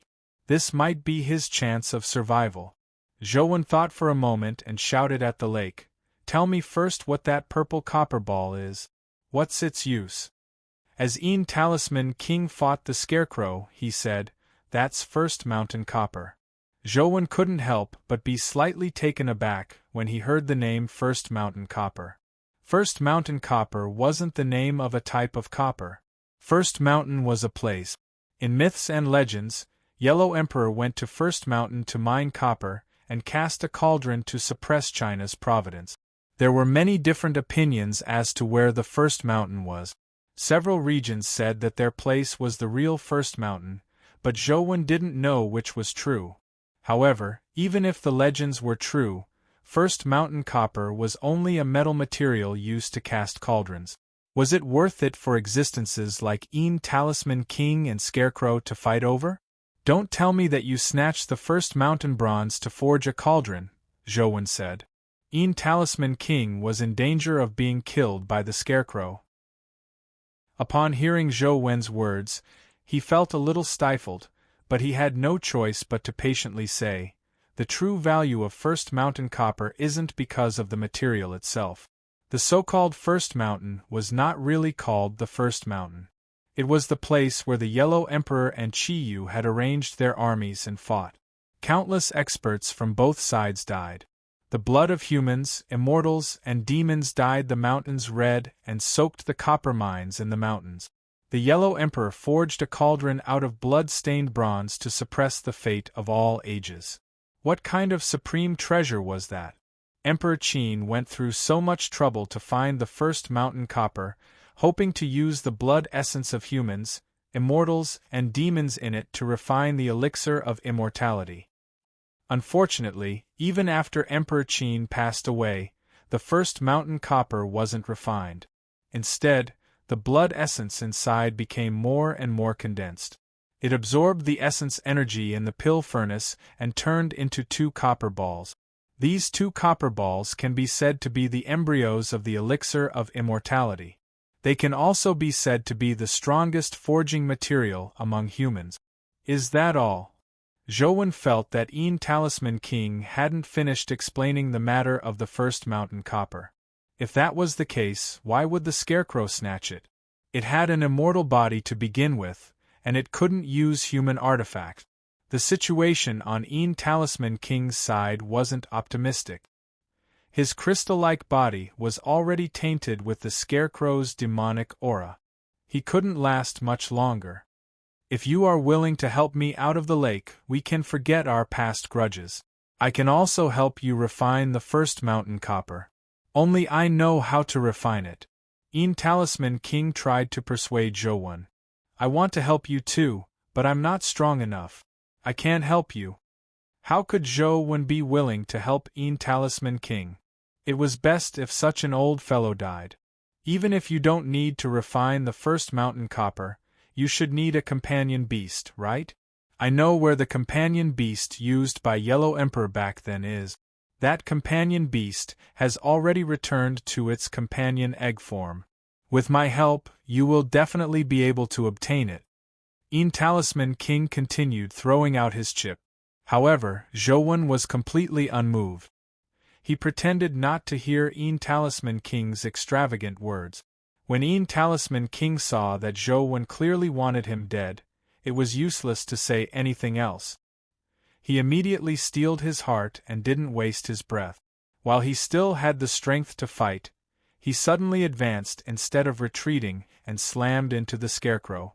Inside Talisman King's crystalline jade-like body, dark golden mysterious symbols flowed. The mysterious symbols suddenly collided with one another.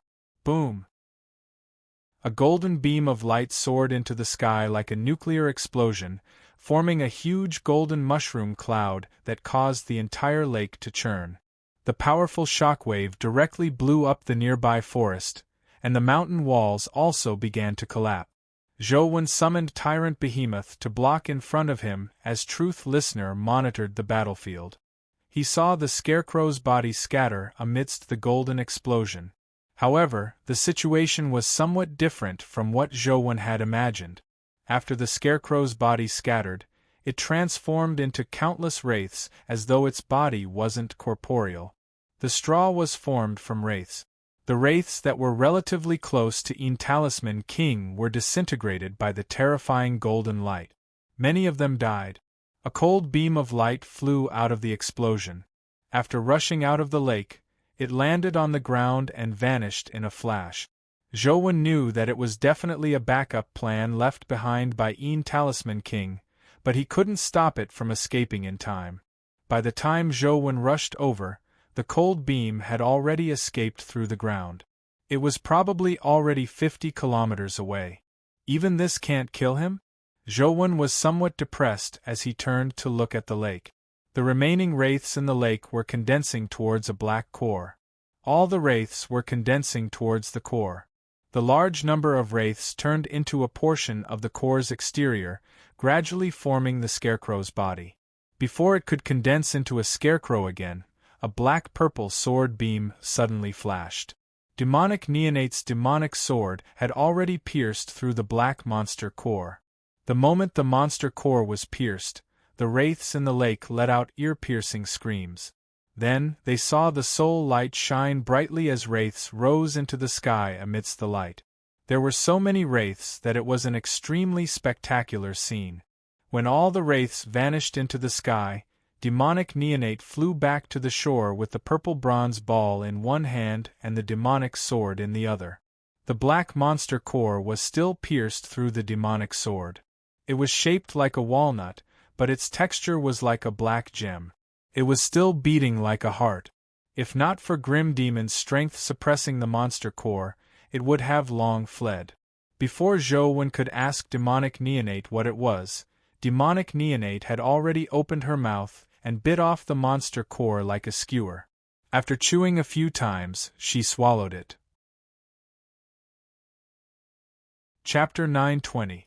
When Zhou saw Demonic Neonate swallow the scarecrow's monster core, he opened his mouth to ask something, but he saw Demonic Neonate emit demonic aura as though she was about to evolve. Demonic Neonate flew towards Zhou and returned to his body in the form of a tattoo. However, the tattoo was different from usual. It had already transformed into a blob of thick demonic aura that couldn't dissipate. It was impossible to distinguish its outline. Is it finally going to be a mythical creature? Zhou was somewhat delighted. After this evolution, he might be able to know the secret of Demonic Neonate's Wheel of Destiny. Unfortunately, I failed to kill Talisman King. Zhou looked at the lake regretfully before leaving with Ye. When he arrived at a place with a signal, Zhou Wen's phone rang. It was a message from Feng Chuyan. I'm in the Taihang mountain area. There's a dimensional zone here that can take refuge. Lure him here. Unfortunately, Zhou Wen hadn't seen this message previously. He had fled too quickly, and there was no signal there. It's been resolved. I'm rushing back to Luoyang. Hurry back. Zhou Wen sent him a message before rushing back to Luoyang. Although he hadn't been able to kill Yin Talisman King was definitely severely injured. Even his body had self-destructed. It was hard to say if he could recover his strength. It was unlikely he could find him anytime soon. The next time he dared come, Banana Fairy would probably have completed her evolution. When that happened, it would be hard to say who would be chasing after whom. Unfortunately, I can't find him. Otherwise, this would be a great opportunity to eliminate him. Zhou Wen took out the purple copper ball and played with it. Yin Talisman King said that this was first mountain copper and that it had absorbed the blood essence of humans, immortals, and demons. Zhou Wen felt that it definitely wasn't as simple as Yin Talisman King had said. If it was the pure blood of ordinary humans, immortals, and demons, it wouldn't be of much use even if he absorbed it. If it was really as Yin Talisman King had said, the human immortal demon blood, absorbed by the first mountain copper, was probably extraordinary. However, Zhou Wen tried many methods, but he failed to figure out how to use it.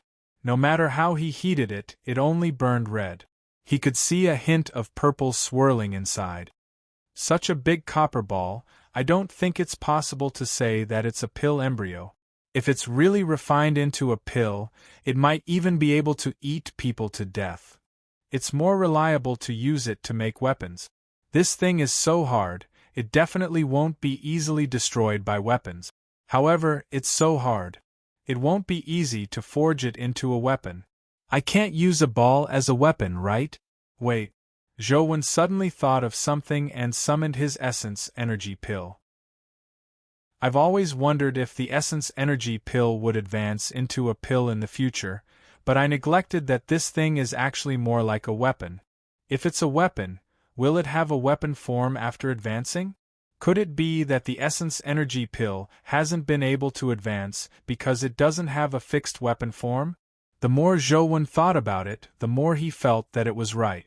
A life soul was the amalgamation of bloodline talent and essence, vitality, and spirit. Its growth required not only energy but also its owner's will. Zhou Wen didn't have any special interest in weapons. He could use any weapon. To him, weapons were just tools. He had no other feelings. Zhou Wen felt that this might be the reason why the essence energy pill hadn't advanced. If I'm talking about a weapon, what kind of weapon do I need? Saber, sword, or spear? Zhou Wen thought for a moment and felt that they were about the same. Apart from the fact that he rarely used spears, swords and sabers were basically the same to Zhou Wen. However, swords were more focused on thrusting and sabers were more focused on cleaving. Since they're about the same, I'll use a sword. Zhou Wen thought about the form of a sword before circulating the Qi refinement art again, hoping to advance the essence energy pill. However, it was useless. At the final step, the essence energy pill was still as stable as Mount Tai. It didn't break through at all. Could it be that I was wrong? The essence energy pill doesn't evolve in the direction of a weapon? Zhou Wen was somewhat depressed. When Zhou Wen returned to Luoyang, Feng Chuyan had already returned early. As he had suffered some injuries, he was being treated in the hospital. He probably wouldn't be able to return to school for at least half a month. After visiting Feng Chuyan, Zhou Wen returned to school. Zhou Wen considered the problem of the essence energy pill along the way. He felt that his theory was correct, but for some reason, the essence energy pill couldn't evolve. Could it be that I really have to like a certain weapon before it can sense the evolution of my will? Zhou Wen thought for a moment and decided to seriously study all kinds of weapons.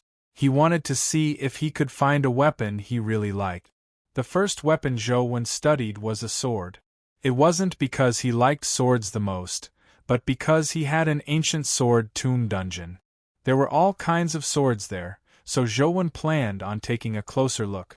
After returning to his dorm building, the moment he opened the door, the chick flew over. Its body had grown a little bigger. It looked like Xing had recently sent him quite a number of good things, so he hadn't starved it. The antelope lay on the sofa. When it saw Zhou return, it lazily opened its eyes and glanced at him before closing them to continue sleeping. This guy only eats and sleeps all day long. Will its strength deteriorate? Should I try to kill it and roast a lamb kebab or something? Zhou looked at the antelope and thought to himself. However, this was only a thought. Zhou suspected that this fellow was at the terror grade. If they really fought, he might not be able to kill it. He summoned Truth Listener and the other companion beasts that liked to play outside. Then, he distributed the snacks he had brought back to the chick and company and got Yer to play with them. Only then did Zhou return to his bedroom and lie in bed. He took out his phone and entered the ancient sword tomb dungeon. The vine sword was still stuck there. Every time he refreshed the dungeon, the vine sword's location was different, but he could still see it. Zhou had tried many times to pull it out, but he failed. This vine sword shape is too strange. It's not my type. Zhou looked at the vine sword before shaking his head. Then, he looked at the ancient sword beside him. In the ancient sword tomb, there were quite a number of good-looking ancient swords. Zhou liked some of the ancient swords, but no matter how much he liked them, he only treated them as tools. He couldn't develop feelings like Feng Qiuyan, who treated a saber as his life. After circling the ancient sword tomb for most of the day, Zhou knew that it was impossible for him to be a swordsman who loved swords as much as his life. Therefore, he gave up on continuing looking. I should take a look at sabers. Perhaps I'm born to be a saber user? Zhou decided to change his train of thought. It wasn't as convenient as looking at swords to see sabers. There were no dungeons like the Saber Tomb, but in Sunset College, there was a showroom that stored many essence gold weapons. Sabers were the most common. Why were there the most sabers? That was because sabers were the most practical. Swords were double-edged. They looked like they had more functions than sabers, but having more functions didn't mean they were easy to use. Swords had high requirements for craftsmanship and users. They weren't as simple and practical as sabers. Chapter 9:21. As long as the array room was open, students could enter and exit freely with their student IDs. The moment the showroom opened, Zhou swiped his student ID and entered. There weren't many students here usually, and it was too early now. When Zhou entered the showroom, the staff were still tidying it up. There wasn't a single student. Since he was already here, Zhou wasn't in a hurry to look at the sabers. He looked at the first item on display. What was displayed here were the essence gold weapons produced by humans after the dimensional storms. However, most of them were imitations. They were just for show. Sabers were mainstream, followed by spears and bows. Swords and others weren't mainstream. There were also shields and armor made of essence gold, but there were very few of them because the effects weren't very good. Then there were all sorts of essence gold bullets and firearms. Most bullets were gold-plated or mixed with a certain amount of essence gold. Pure essence gold bullets were relatively rare.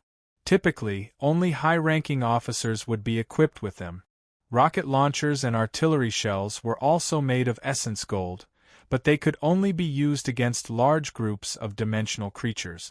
Therefore, they weren't suitable for ordinary battles.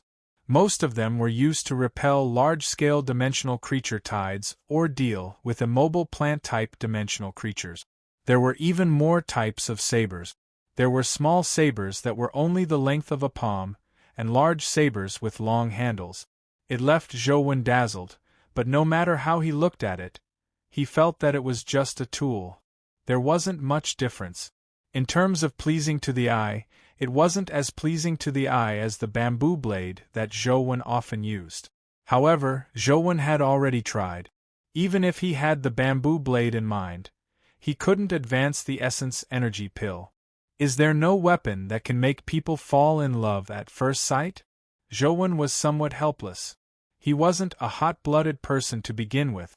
He really couldn't value a weapon more than his life. No matter how good a weapon was, no matter how valuable it was, Zhou would definitely abandon it to save his life if his life was on the line. Lad, there are no weapons in this world that fall in love at first sight. There are only undying veterans, a staff member beside him said when he heard Zhou muttering to himself. Zhou turned his head and saw that the person who spoke was a man in his 40s. Although he was wearing sunglasses, Zhou could tell that it was because he was blind in one eye and had a prosthetic leg. Can you elaborate on the meaning of that sentence? Zhou asked him. The man said while wiping the weapons on the display shelf. Actually, most people don't like weapons, but in times of danger, they need them to protect themselves and their families. Except for a small number of people who are interested in weapons, for ordinary people, weapons are just tools. Zhou nodded. What the man said was similar to what he thought. But the man wiped a knife clean and carefully placed it on the knife holder. He straightened it and continued, once you pick up a weapon and fight with it, no matter if you love it or not, or how much you despise it, it will become your most important partner. This thing is more important than your women and brothers. It is the only thing you can truly trust on the battlefield. That's right. Zhou nodded. The man continued, therefore, on the battlefield, regardless of whether you like it or not, no matter how proud you are, you have to understand it and familiarize yourself with it. You have to constantly practice and get used to it. You have to put in more effort than chasing after a woman. Otherwise, it might take your life on the battlefield. If you want to live as a veteran, you have to get along with it, no matter how terrible it is. After some time, you will realize that a weapon is already a part of your body. It's not a tool that can be easily abandoned. Because without it, your body will seem to be missing a part like a cripple. The chances of a cripple dying on the battlefield are naturally much higher than normal people. Zhou listened to the man's words and fell into deep thought. Practice the saber. Why is the training before the saber? Young man, practice well. The man patted Zhou on the shoulder and continued cleaning the other side. Thank you. How should I address you? Zhou asked.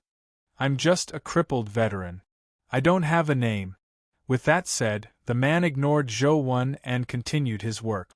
Zhou felt a little upset. War brought misfortune to most people. No one liked war, but sometimes war was unavoidable. He didn't continue looking at the exhibits because he knew very well that he wasn't a person who liked weapons. Therefore, no matter how he looked at it, it was impossible for him to treat a tool as his life. Just as the veteran said, practice the saber. The training before the saber. Zhou already had an idea as he walked out of the exhibition room and prepared to return to his dorm. Halfway there, he saw Li Xian, Sadie, and Gully walking in the direction of the Xianwen Club. Old Zhou, what a coincidence! Where are you going? Li Xian came over to greet him. When Zhou saw Li Xian, his eyes lit up. He went over and pulled Li Xian. Let's go. Practice with me. No, it's best you find someone else. My head's spinning. I can't take it anymore. Li Xian held his chest as though he was about to faint. He wasn't afraid of being beaten, but he couldn't accept being beaten up by Zhou until he looked like he had polio. Coach, what do you want to practice? Sadie asked. Swordsmanship, Zhou said. If you don't mind, I can be your sparring partner. Sadie's eyes lit up as she said to Zhou. All right, let's go to the training room. Zhou nodded. Sadie's actual combat ability was slightly inferior to Li Xian's. If she really went all out, she wasn't Li Xian's match. However, in practice, she had the Eye of Odin. Her performance in battle was better than Li Xian's, so she was more suitable for Zhou to practice with. After all, with the Eye of Odin's ability, Sadie could crack all kinds of moves in battle. She didn't need to risk her life like Li Xian. The four of them went to the training room together as Sadie picked up a sword. There were two types of swords in the North District. One was a broadsword, and the other was a narrow and thin armor-piercing sword.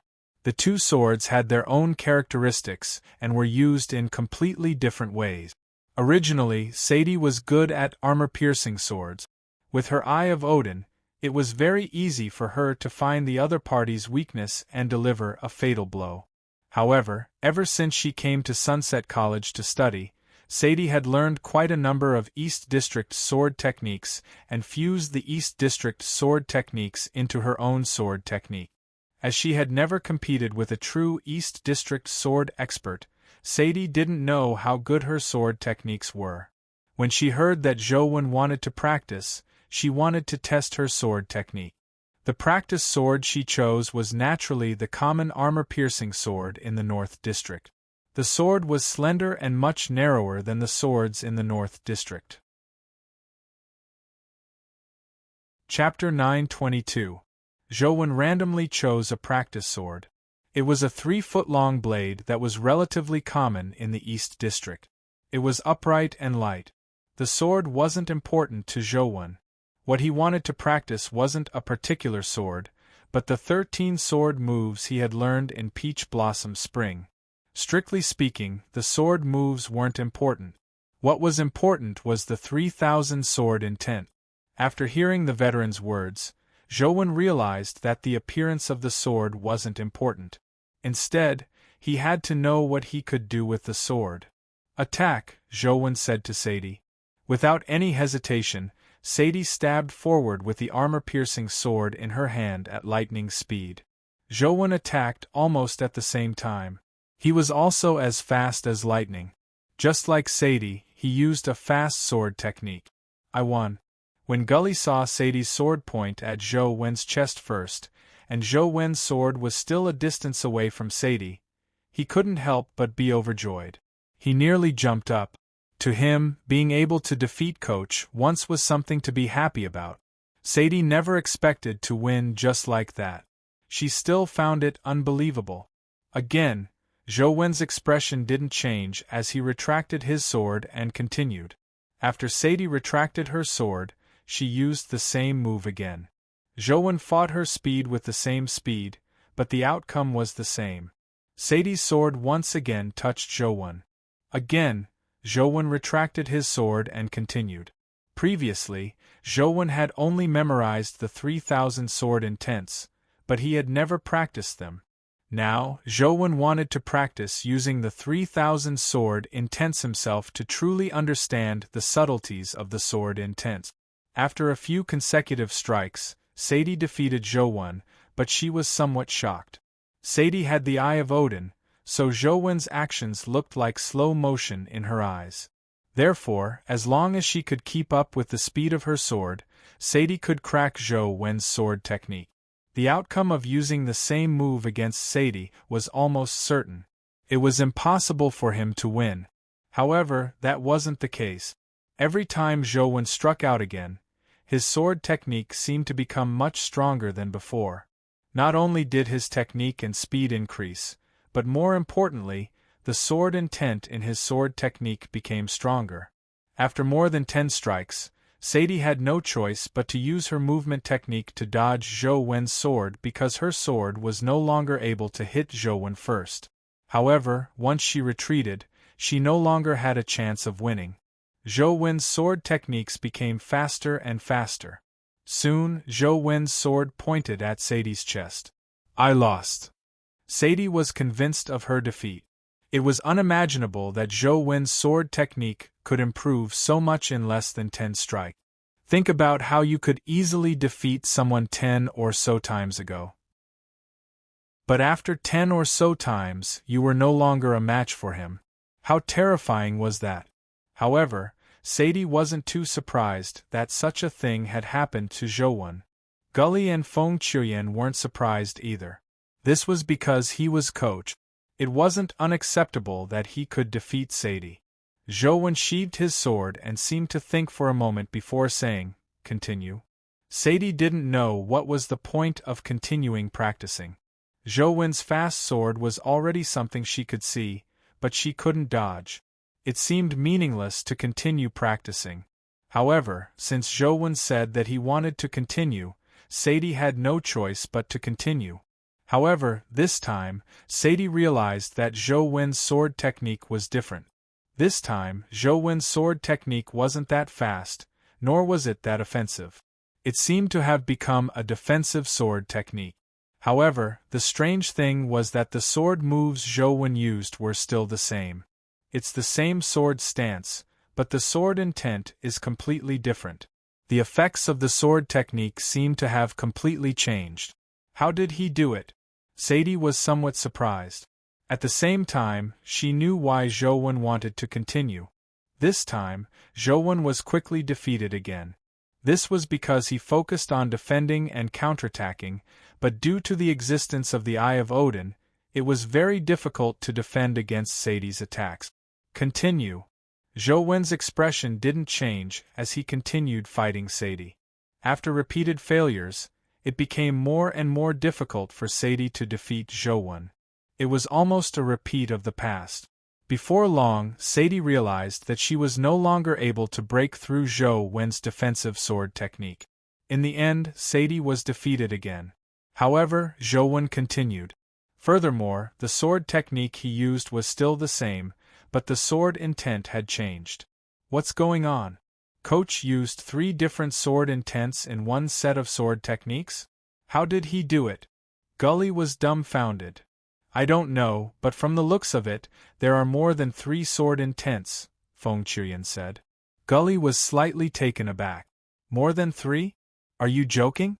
Mastering more than 3 sword intents in one sword technique isn't something a human can do, right? He's coach, Feng Qiuyan said as he stared intently at Zhou. Just as Feng Qiuyan had said, Zhou didn't only have 3 sword intents. In fact, this wasn't a human sword technique to begin with. The white-robed man from Peach Blossom Spring was no longer a human, so his sword technique naturally wasn't a human sword technique. Even the white-robed man couldn't believe that Zhou could memorize 3,000 sword intents. It was obvious how unbelievable this sword technique was. 4 types, 5 types, 6 types. Oh my god! How many sword intents has Coach mastered? Gully felt like he was dreaming. From moments ago, Zhou had already used more than 10 sword intents. He was simply beating Sadie up in a fancy manner. No matter which sword intent it would gradually become stronger in Zhou's hands before defeating Sadie. Sadie felt very uncomfortable, but at the same time, she was very excited. She was also a swordsman. To be able to face so many types of sword intents was of great help to her. Her understanding of the sword deepened and her sword techniques became stronger. However, the speed at which she became stronger clearly couldn't keep up with Zhou. As Zhou used different sword intents, Gully was already dizzy. He couldn't remember how many sword intents Zhou had used. Is this fellow really human? Gully looked at Zhou as though he was looking at a monster. Without a doubt, Coach is biologically a pure human. Since he can do it, it means that this path is feasible, Feng Qiuyan said. I don't know if this path will work. In any case, I can't do it. Besides, there's no need, right? When one sword intent is cultivated to the extreme, they can already defeat their opponent. Why do they have to cultivate so many different sword intents? Gully gave up.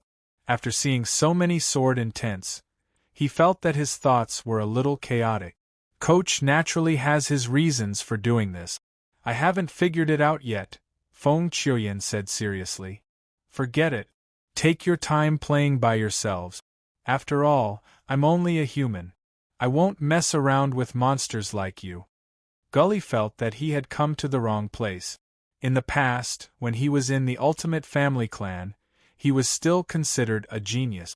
Apart from existences like Lance and Sadie, he could still enjoy the limelight. However, ever since he entered the Xianwen Club, he felt like he had entered a perverted concentration camp, and he was one of the more normal ones. Chapter 923. For the next few days, Zhou practiced his swordplay with Sadie. He wanted to practice all 3,000 sword intents and see which one was suitable for the Essence Energy Pill. Perhaps that would be the time for the Essence Energy Pill to advance. Surprisingly, Feng Qiuyan didn't practice his saber for the past few days. He came to watch the battle every day. Sadie went from her initial surprise to shock and finally numbness. She no longer thought about anything. All she did was use her heart to sense the battle with Zhouwen. Furthermore, she used the Eye of Odin to record the battle process with Zhouwen. She didn't wish to master so many sword intents like Zhouwen, but as long as she could master a few sword intents that were suitable for her, she would be able to improve greatly. In fact, Sadie did the same.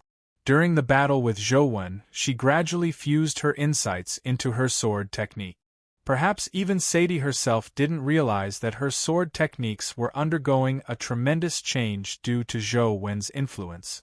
Zhouwen used the Qi refinement art to use the 13 sword techniques and constantly gained insight into the 3,000 sword intent. However, despite Zhouwen's understanding of the various sword intents, the Essence Energy Pill showed no signs of advancing. Zhouwen wasn't in a hurry.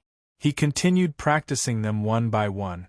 Unknowingly, he had already practiced all 3,000 sword intent.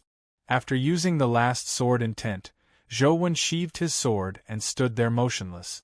Seeing Zhouwen suddenly retreat, Sadie stabbed at him with the sword in her hand, but before the sword could stab forward, Sadie couldn't stab any further.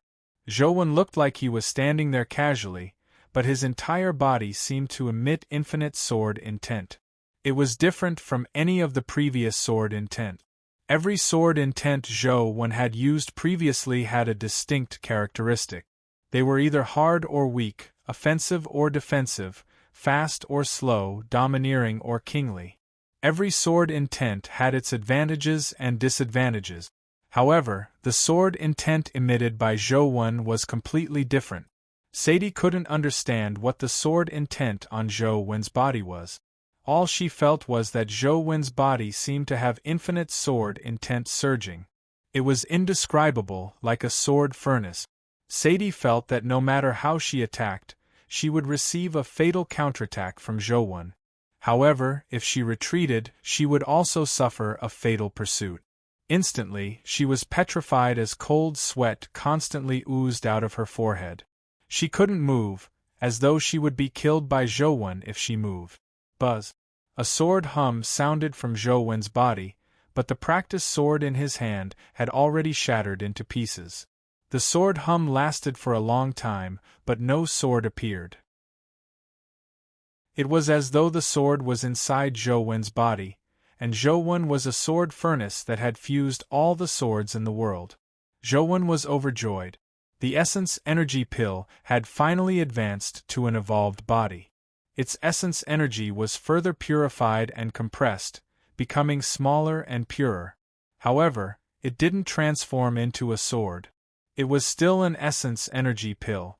However, the Essence Energy Pill contained infinite sword intent. After the Essence Energy Pill successfully advanced, the sword hum on Zhouwen's body vanished.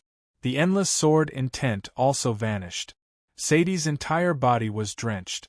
When the sword intent disappeared, Sadie's legs went limp as she fell to the ground, panting heavily.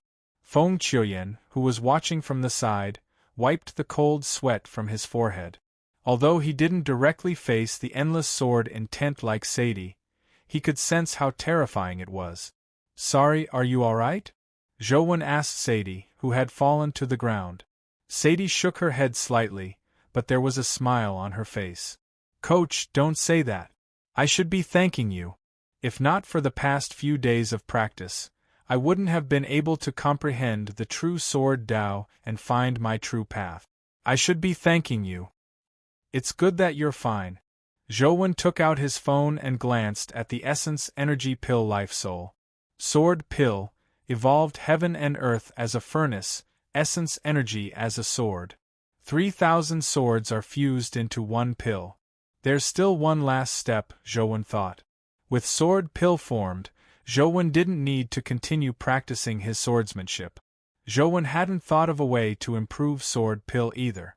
All he could do was continue absorbing essence energy crystals, allowing the essence energy in sword pill to constantly strengthen, purify, and compress as he waited for the opportunity to advance to a perfect body. On the other hand, Mirror Eyes had finally leveled up to the evolved level after continuous practice of its ability to see through monsters. After the evolution, Mirror Eyes still only strengthened the eyes, but the name was a little different. Eyes of Legacy. Evolved Demon God Eyes of Legacy. The introduction was very simple. Zhouwen had obtained very little information from his evolution. However, after some experiments, Zhouwen finally knew what the Eyes of Legacy were for. Furthermore, the use of the Eyes of Legacy left Zhouwen very pleasantly surprised. The Eyes of Legacy inherited the Mirror Eyes Demon Mirror function. At the same time, it had another function. Zhouwen could use the Eyes of Legacy to scan dimensional creatures and then transform into the appearance of dimensional creatures. This transformation wasn't a simple illusion. It was more like a replication. For example, Zhouwen could scan and transform into Torch Dragon Youngling. After transforming, he would have an identical body to Torch Dragon Youngling. He could also possess the various abilities and skills of Torch Dragon Youngling. He was like a replica of Torch Dragon Youngling. It was a very powerful and terrifying ability, but the problem was that using the Eyes of Legacy to transform into Torch Dragon Youngling required a large amount of time and essence energy to scan Torch Dragon Youngling's body. Furthermore, he needed a large amount of essence energy to support the transformation. After the transformation, he would also expend a large amount of essence energy to maintain Torch Dragon Youngling's form. With Zhouwen's current essence energy, he couldn't even scan and transform into Torch Dragon Youngling. He could only transform into some epic or lower-level dimensional creatures for a short period of time. Furthermore, this required a certain amount of scanning time. If only the Slaughterer Life Soul could be used together with the Eyes of Legacy. With infinite essence energy, I could scan a powerful Terrorgrade dimensional creature. Then, I would really be invincible, Zhouwen thought to himself. Unfortunately, this was impossible at the moment. Different life souls couldn't be used at the same time. And if he switched life souls, the transformation form of the Eyes of Legacy would disappear with the switch. How can I use multiple life souls at the same time? Zhouwen had been considering this problem, but he couldn't find a solution. To use different life souls, he had to switch to different essence energy arts. It was naturally impossible to circulate different essence energy arts at the same time. Is it possible to simulate two essence energy arts at the same time? Zhouwen had made a similar attempt in-game, but he had failed. Simulating two essence energy arts at the same time was like an ordinary person cultivating two essence energy art. It would immediately cause a conflict and destroy Zhouwen's body. From the looks of it, I can only wait until I advance to the mythical stage to see if there's a possibility of using multiple essence energy arts. Zhouwen had no choice but to temporarily give up on the idea of using multiple essence energy arts at the same time. Time passed as Zhouwen practiced. Soon, it was time for him to meet the Dharch. Chapter 924. There's only a few days left before the appointment with the Dharch. I need to prepare. Zhouwen thought about his trip to the dimension to steal something. The reason he agreed to the Thearcha's request wasn't entirely because he wanted the Thearcha's blood essence. Zhouwen also wanted to head to the dimension to take a look at what had happened and why Wang Mingyuan wasn't under the divine tree.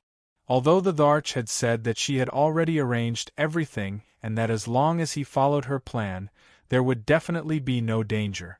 However, Zhouwen didn't believe in absolute safety, so he had to make early preparations. As it was too dangerous, he definitely couldn't bring Yer with him this time. After all, her body wasn't strong. Even if her body could keep up with her mental strength, she was only at the mythical stage. The mythical stage was only at the bottom of the dimensional zone. It was just too dangerous. Zhouwen explained to her that he was heading to the dimension and got her to stay at Ouyanglan's place for a few days. He would pick her up when he returned. Yer finally nodded in agreement. Seeing that she didn't have any violent tendencies, Zhouwen felt at ease leaving her alone. Zhouwen called Ouyanglan in advance to inform her. Ouyanglan happily agreed, and even urged Zhouwen to send Yer over as soon as possible. On the day of departure, Zhouwen sent Yer over before heading for Chess Mountain alone.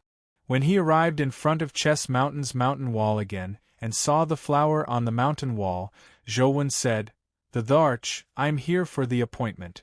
Now, you should tell me what I need to do, right?"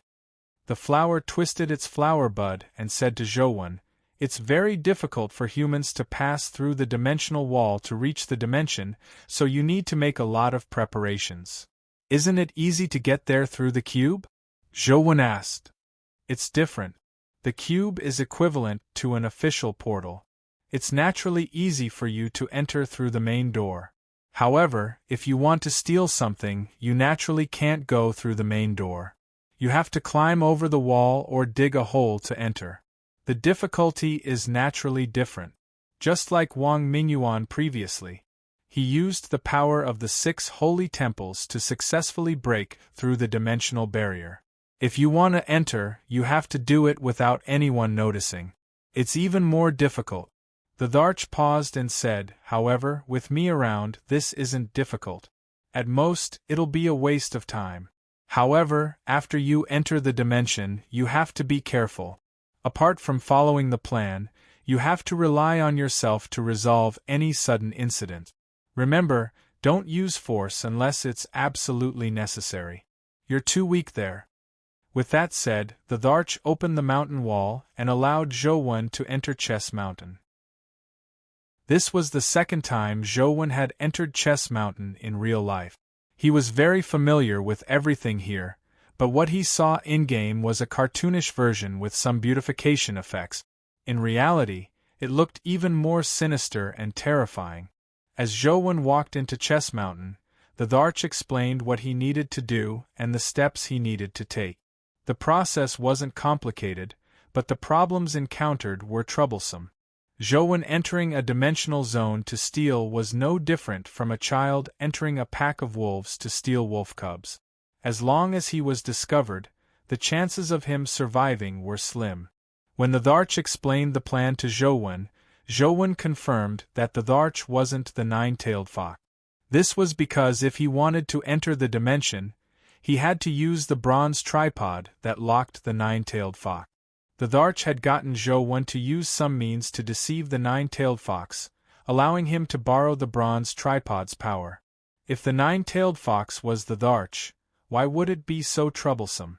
Furthermore, from the last time he came to Deer Terrace Pavilion and the Thearcha's actions this time, she didn't have much control over the interior of Deer Terrace Pavilion. It was as though she was different from the dimensional creatures in Deer Terrace Pavilion. What's her background? Among the people related to Deer Terrace Pavilion, other than the 3 demons of Xianyuan, what other women are there? Zhouwen thought about it but couldn't figure it out. According to the Thearcha's plan, Zhouwen went to the ancient building above Deer Terrace Pavilion and killed the fake immortals on the first level. He took a few jars of alcohol and entered the lower level of Deer Terrace Pavilion through a secret passageway in the ancient building. So the passageway to Deer Terrace Pavilion is here. Only then did Zhouwen know the true way to enter the lower level of Deer Terrace Pavilion. Previously, he had relied on the earth elemental beast to enter. With the Thearcha's guidance, Zhouwen circled around most of the dangerous areas. Some dimensional creatures that appeared along the way were killed by Zhouwen. When he arrived at a place Zhouwen had never been to in-game, he placed the jars of alcohol in front of a stone door.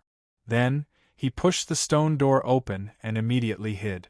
Soon, Zhouwen saw a white beast crawl out from the crack in the door. The beast looked like a mink. It cleverly looked around and discovered the opened wine jar on the ground.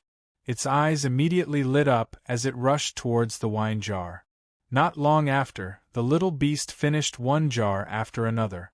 When it finished the last jar, it was already drunk and fell asleep in the jar. Seeing that the time was ripe, Zhou tiptoed to the stone door and slowly pushed it open. He looked back at the beast and saw that it was still sleeping soundly in the wine jar. Zhou quickly walked in. Behind the stone door was a hall. Inside the hall were 4 statues. These 4 statues looked somewhat different from ordinary statues. They looked more like generals in the human world, not immortals from the heavens. Not only were they dressed in armor, but their faces were extremely ferocious. Zhou still remembered the Thearcha's words and looked at the 3rd statue. The statue welcomed him ferociously like a general from the demon world. He held a strange umbrella in his hand. There were many pearls embedded in the umbrella, and on it were the words, "Universe Loading," that were threaded through the pearls. Zhou tiptoed to the statue and carefully flew to the side of the pearl umbrella. He reached out and pressed on a pearl before gently tapping it thrice. The pearl actually fell off by itself. Zhou hurriedly caught it and quickly left the door. He glanced at the sleeping white beast and quickly left. Zhou heaved a sigh of relief as the Thearcha's voice sounded in his mind. "Well done. Now take the pearl to the bronze cauldron and give it to the 9-tailed fox. It won't stop you from using the bronze cauldron. Remember, after you enter the dimension, you only have 36 hours. Once the time is up, the bronze cauldron's passageway will automatically close. When that happens, your chances of survival will be very slim. You have to steal the bell in 36 hours. Got it. Are you sure there won't be any problems with the opening of the passageway?" Zhou asked. "There won't be any problems there. Don't worry," the Tharch said with certainty. Chapter 925. Zhou followed the Thearcha's instructions and arrived near the bronze cauldron. The 9-tailed fox immediately woke up and glared at Zhou as though it would pounce on him at any moment. Zhou hurriedly held the pearl he had obtained from the umbrella in his palm. When the 9-tailed fox saw the pearl, its ferocious look immediately converged as it stared at the pearl. Seeing the 9-tailed fox extend its head over, Zhou threw the pearl at it. The 9-tailed fox swallowed the pearl in one mouthful before staring at Zhou and asking, "Human, why are you doing this?"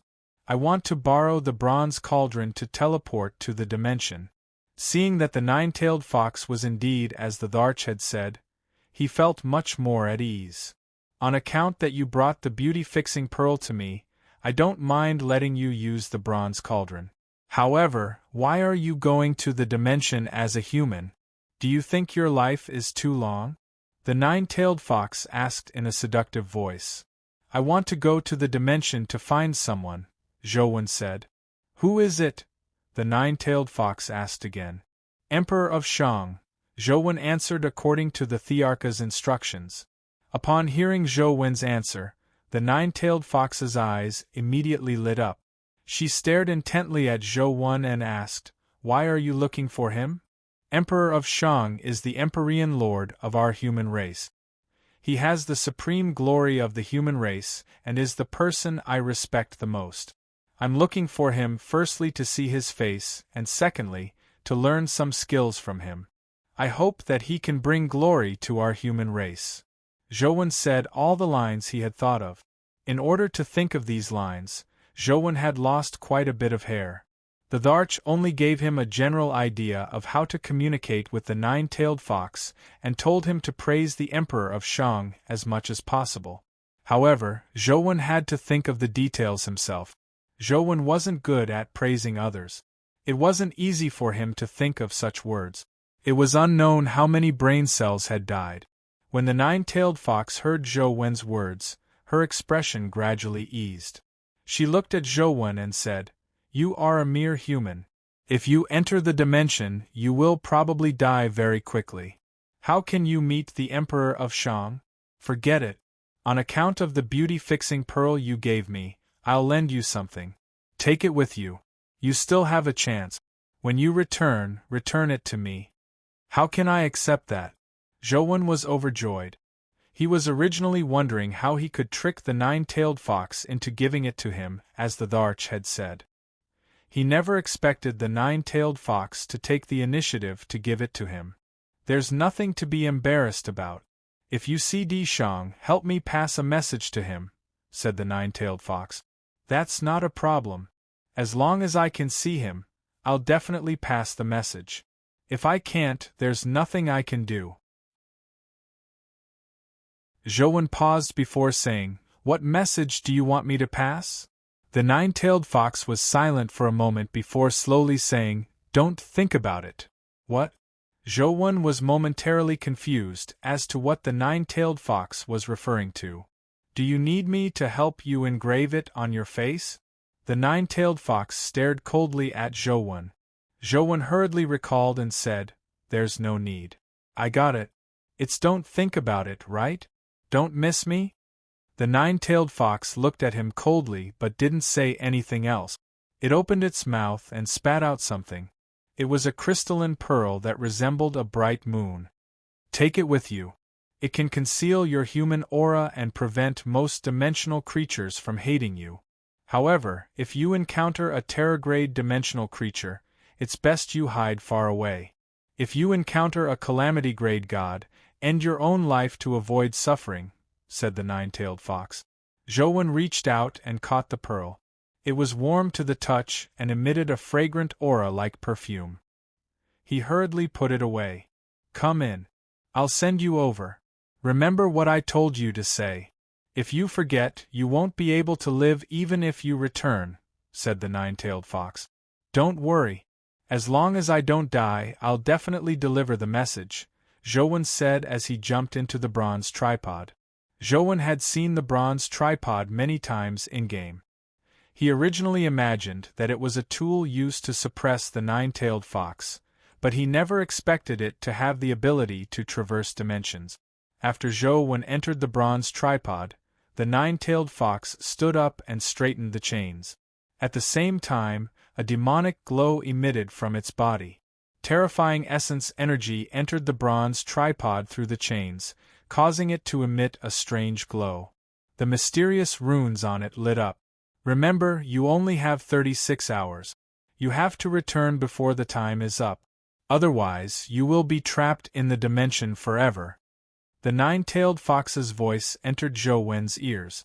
Zhou felt the world spin as a huge vortex appeared in the tripod and sucked him in. Zhou hurriedly switched his essence energy art to civilized country. After all, it was a spatial teleportation, so it should be able to strengthen civilized country. As the spatial vortex spun, Zhou suddenly had a thought. Wasn't this feeling similar to when he flushed the toilet? The dizziness continued. Zhou could sense that his body seemed to be undergoing spatial teleportation, but the teleportation time was a little too long. At that moment, civilized country's energy was constantly increasing. The speed at which it grew far exceeded Zhou's imagination. Zhou had severely underestimated the difficulty of teleporting into the dimension. He had been to the dimension through the cube, so he didn't think it was a big deal. However, in fact, entering the dimension from the cube was completely different from sneaking into the dimension. The difficulty was incalculable, and the teleportation method was completely different. It could be said that the energy needed to teleport 10,000 times with the cube couldn't compare to the energy expended to sneak in once. Back then, Wang Mingyuan had used the power of the 6 holy temples to break through the dimensional barrier. How terrifying was that energy! Although the bronze tripod didn't forcefully break through the dimensional barrier and the energy expenditure wasn't that exaggerated, it was still far from what ordinary spatial teleportation could compare with. After a long period of dizziness and loss of control, Zhou didn't know how long he had been teleported because he couldn't accurately judge space and time during the teleportation. In any case, it felt like it was very long. Plop!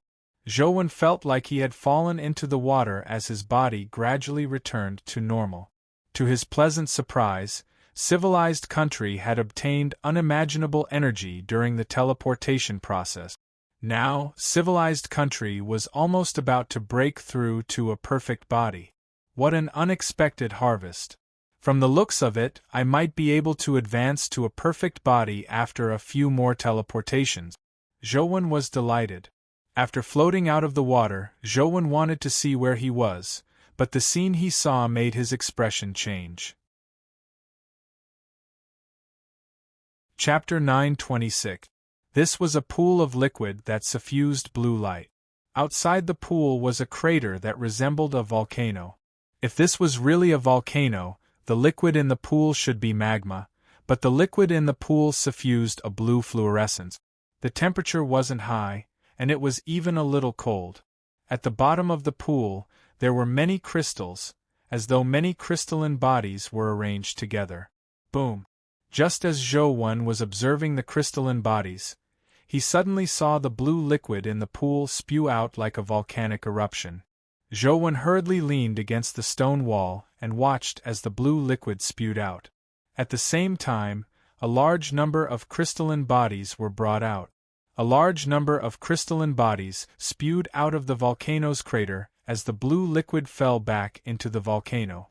After the crystalline bodies came into contact with the air outside, they immediately produced a special chemical reaction. The crystalline bodies rapidly transformed and soon turned into foxes. The foxes' eyes suffused a blue glow as they fell from the sky. These foxes? Why do they look like the fox demons in Deer Terrace Pavilion?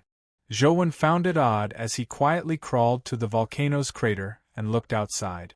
With this look, he was alarmed. He saw that there were no plants on the black primitive land.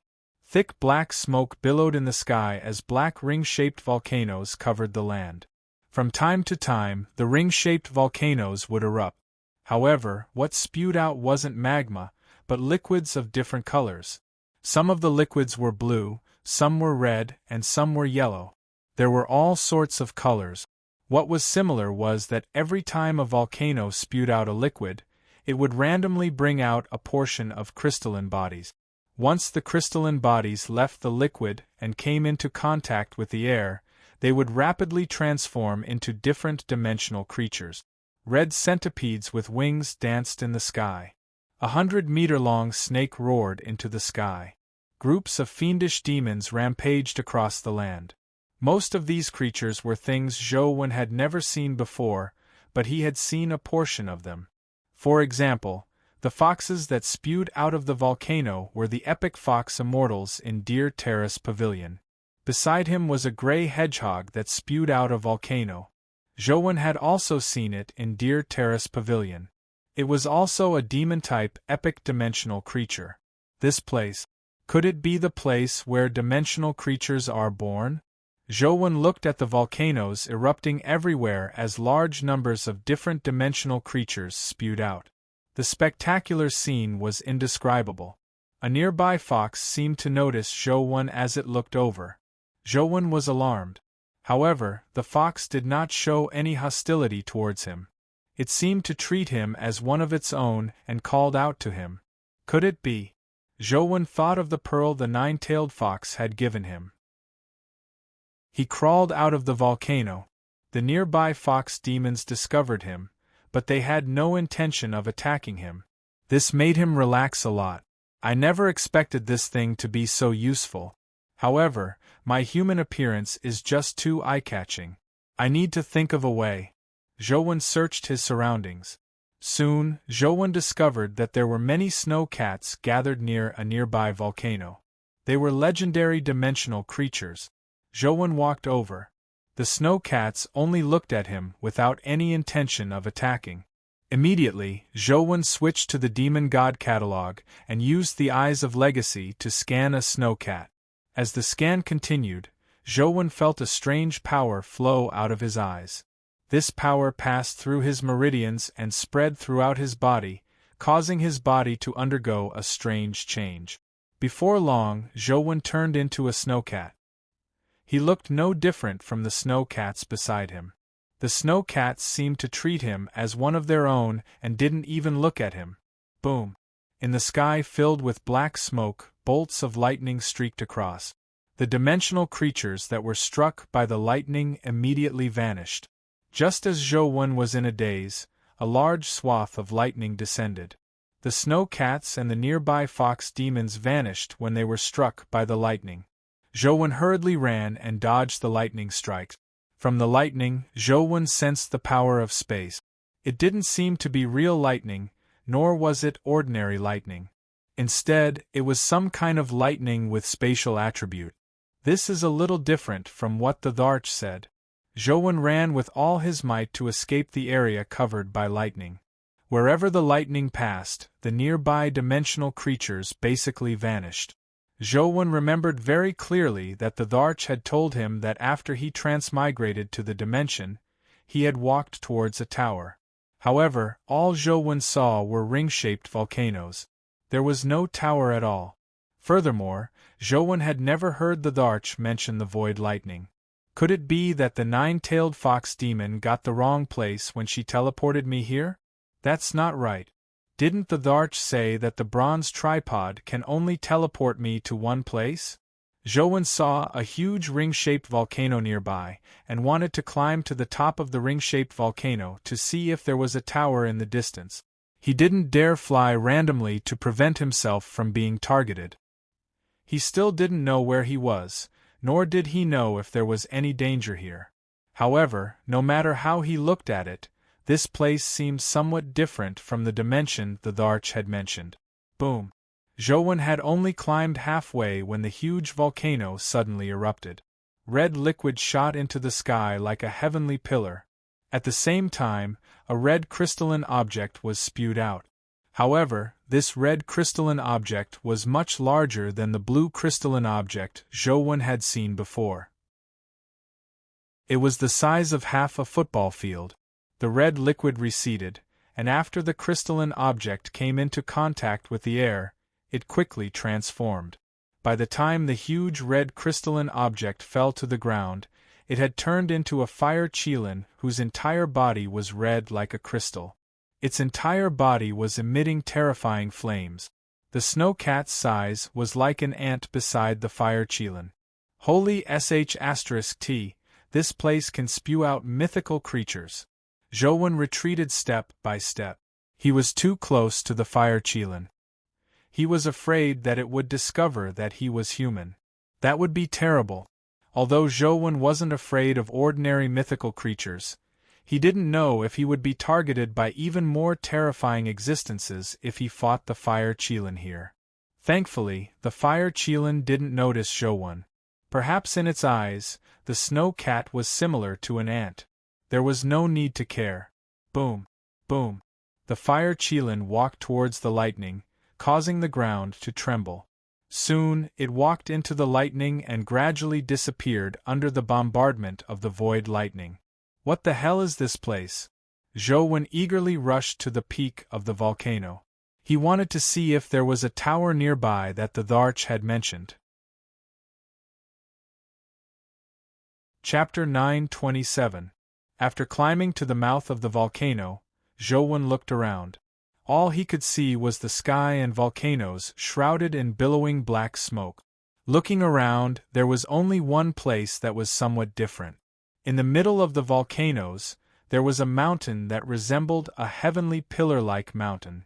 Its height far exceeded that of ordinary volcanoes.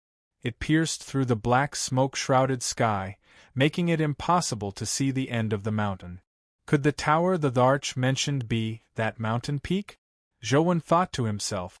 However, no matter how he looked at it, it was only a special mountain. It was still somewhat different from a tower. However, Zhou had nowhere else to go. All he could do was rush to the huge mountain. Could it really be a teleportation error? Zhou vaguely felt that something was amiss. However, how could such a mistake occur with the bronze cauldron that teleported him to a fixed location? As he ran on the ground in the form of a snow cat, he could see dimensional creatures spewing out from the volcanoes from time to time. Then, it wouldn't take long for the void lightning to make the dimensional creatures vanish.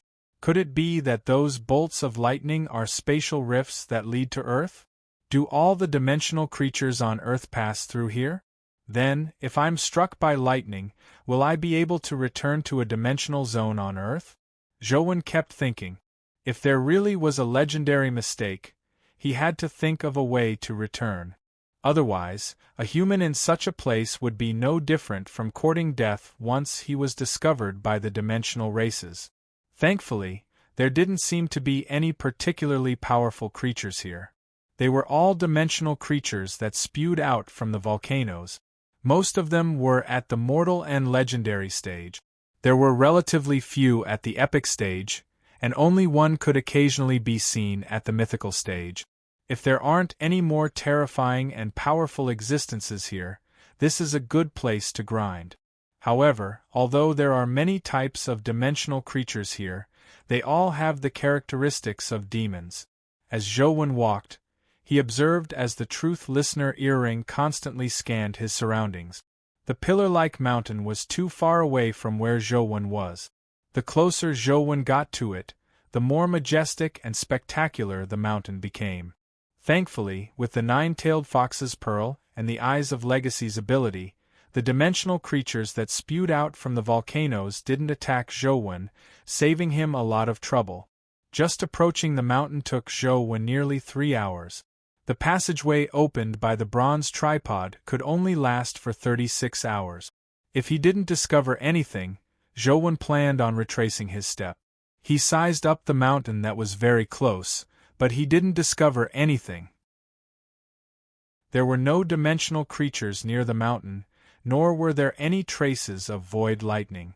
As for the volcano eruption, Zhou had no idea if it was a volcano because he couldn't see the peak above the black smoke. After constantly scanning the mountain, he failed to discover anything. After some hesitation, he decided to climb up to take a look. If he didn't discover anything, he could return the way he came to avoid being trapped in this godforsaken place. Zhou looked around again and didn't find any dimensional creatures nearby. Only then did he climb up the mountain. He used the snowcat's body to quickly jump on the mountain rock. Not only was the mountain huge, but it was also especially steep. The mountain walls were almost 90 degrees, so he could only use the cracks or protrusions on the rocks as a foothold. The snowcat didn't have the ability to fly, so Zhou didn't use it to prevent others from discovering a problem. Just as he was about to climb to the mountainside, Zhou discovered a protruding platform. Therefore, he landed on it and planned on resting to adjust his condition. However, after landing on the platform, he realized that there was a cave on the mountain wall behind the platform. In the dark cave, there was a pair of eyes staring at him. This wasn't a feeling from Zhou, but a pair of eyes that emitted blue light. It was especially eye-catching in the dark cave. Furthermore, the owner of the eyes was slowly walking out of the cave. Zhou was alarmed when he saw the eyes staring at him. He was about to summon the Truth Listener earring to scan it. However, before Zhou could summon Truth Listener, the creature had already walked out of the cave. It was a creature that looked like a tiger, but it had wings.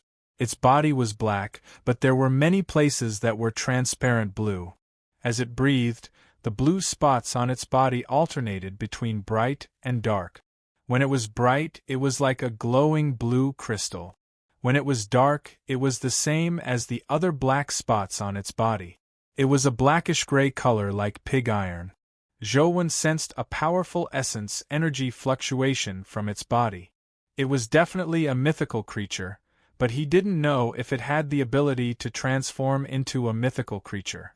Zhou slowly moved his body, but the creature kept staring at him. Clearly, it had locked onto its target. Roar. In the next second, the creature let out a tiger roar. Its body emitted blue light as it pounced forward. Zhou was just about to counterattack when he suddenly realized something. He only retreated without launching a counterattack. Boom! A terrifying beam of light descended from the mountain peak and struck the mythical creature, freezing its body in ice. This seemingly powerful mythical creature didn't even have the chance to resist. Its body maintained its pouncing posture as it was frozen there, and on the mountain peak a figure quickly floated down. Zhouwen had already used Truth Listener's ability to see what the figure was. It was a woman in a snow robe. She looked very beautiful, but her face was very cold. Furthermore, her aura was somewhat different from that of humans. Her entire body seemed to emit a frost aura. Without a doubt, it was a dimensional creature with extremely terrifying strength. Why is a snowcat here? The snow-robed woman was slightly surprised when she saw Zhouwen. With a wave of her hand, she sucked the snow cat that Zhouwen had transformed into her arms. At that moment, another dimensional creature with a snake's tail and human body swam down. It glanced at the frozen mythical creature and said, "This flying demonic tiger is smart.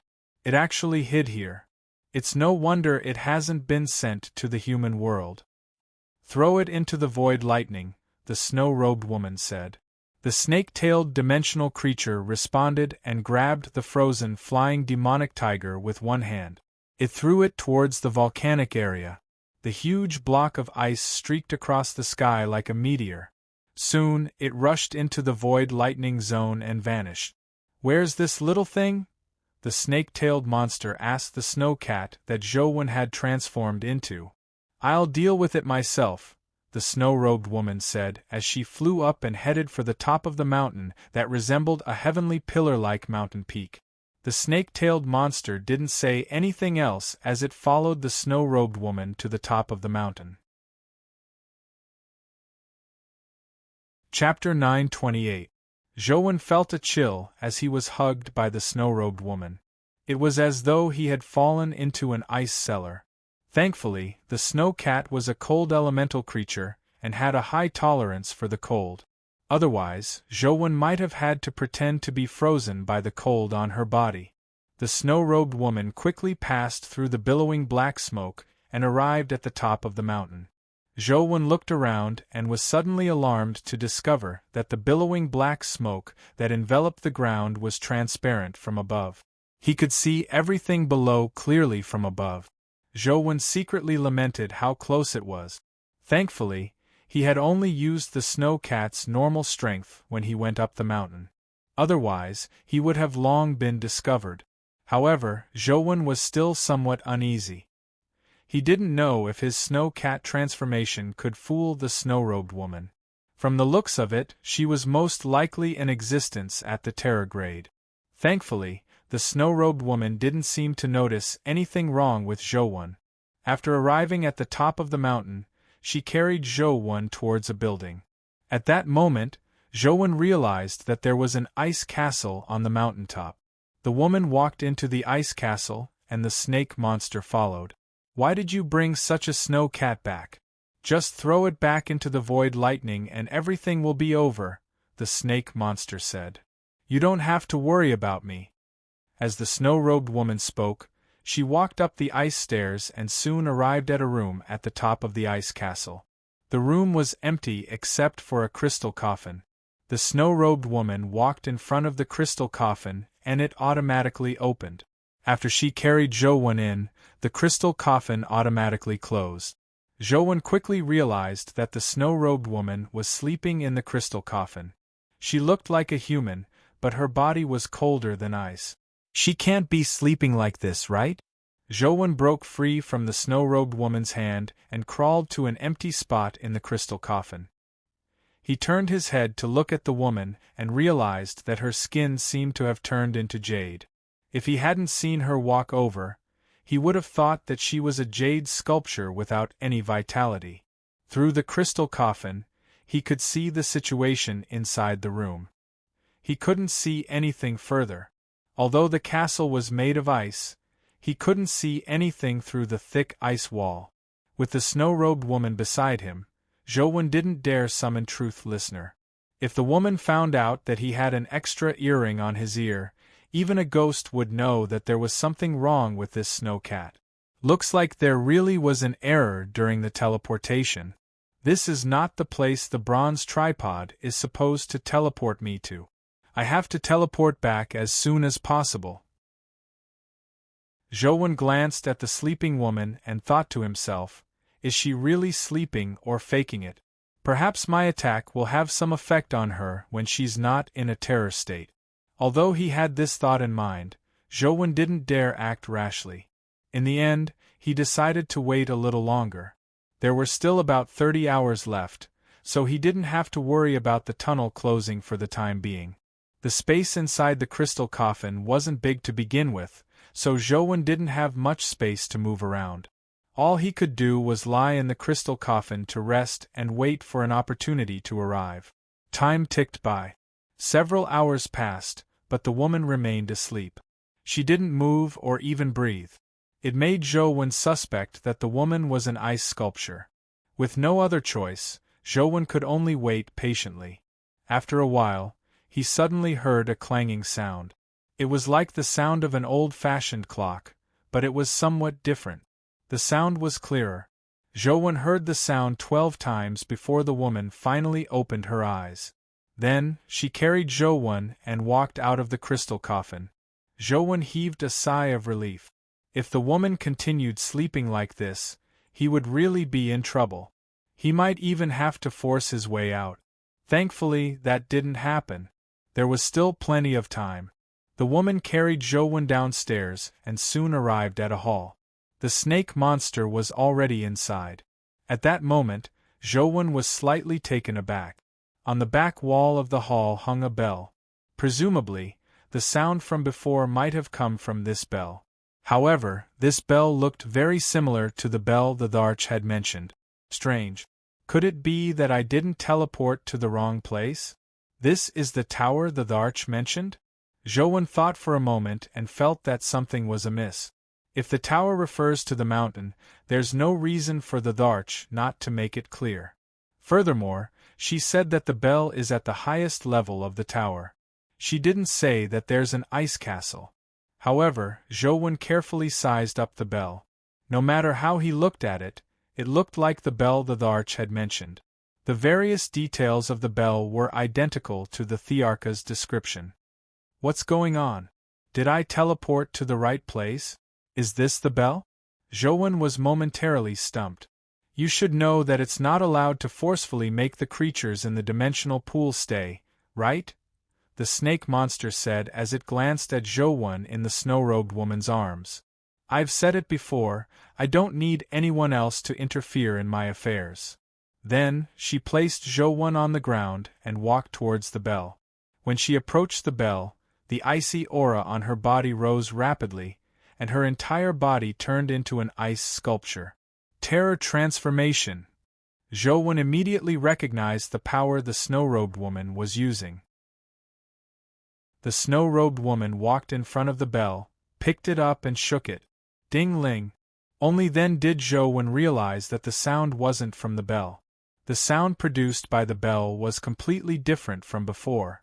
With the bell's sound, Zhou felt an invisible force radiate out like a shockwave. Then, he felt the entire ice castle tremble. After doing all of this, the woman put the bell back and her body gradually exited her terror transformation. Zhou didn't know what had happened, but from the woman's appearance, he was still somewhat exhausted. It's been hard on you, the snake monster said to the woman with a smile. However, the woman ignored him.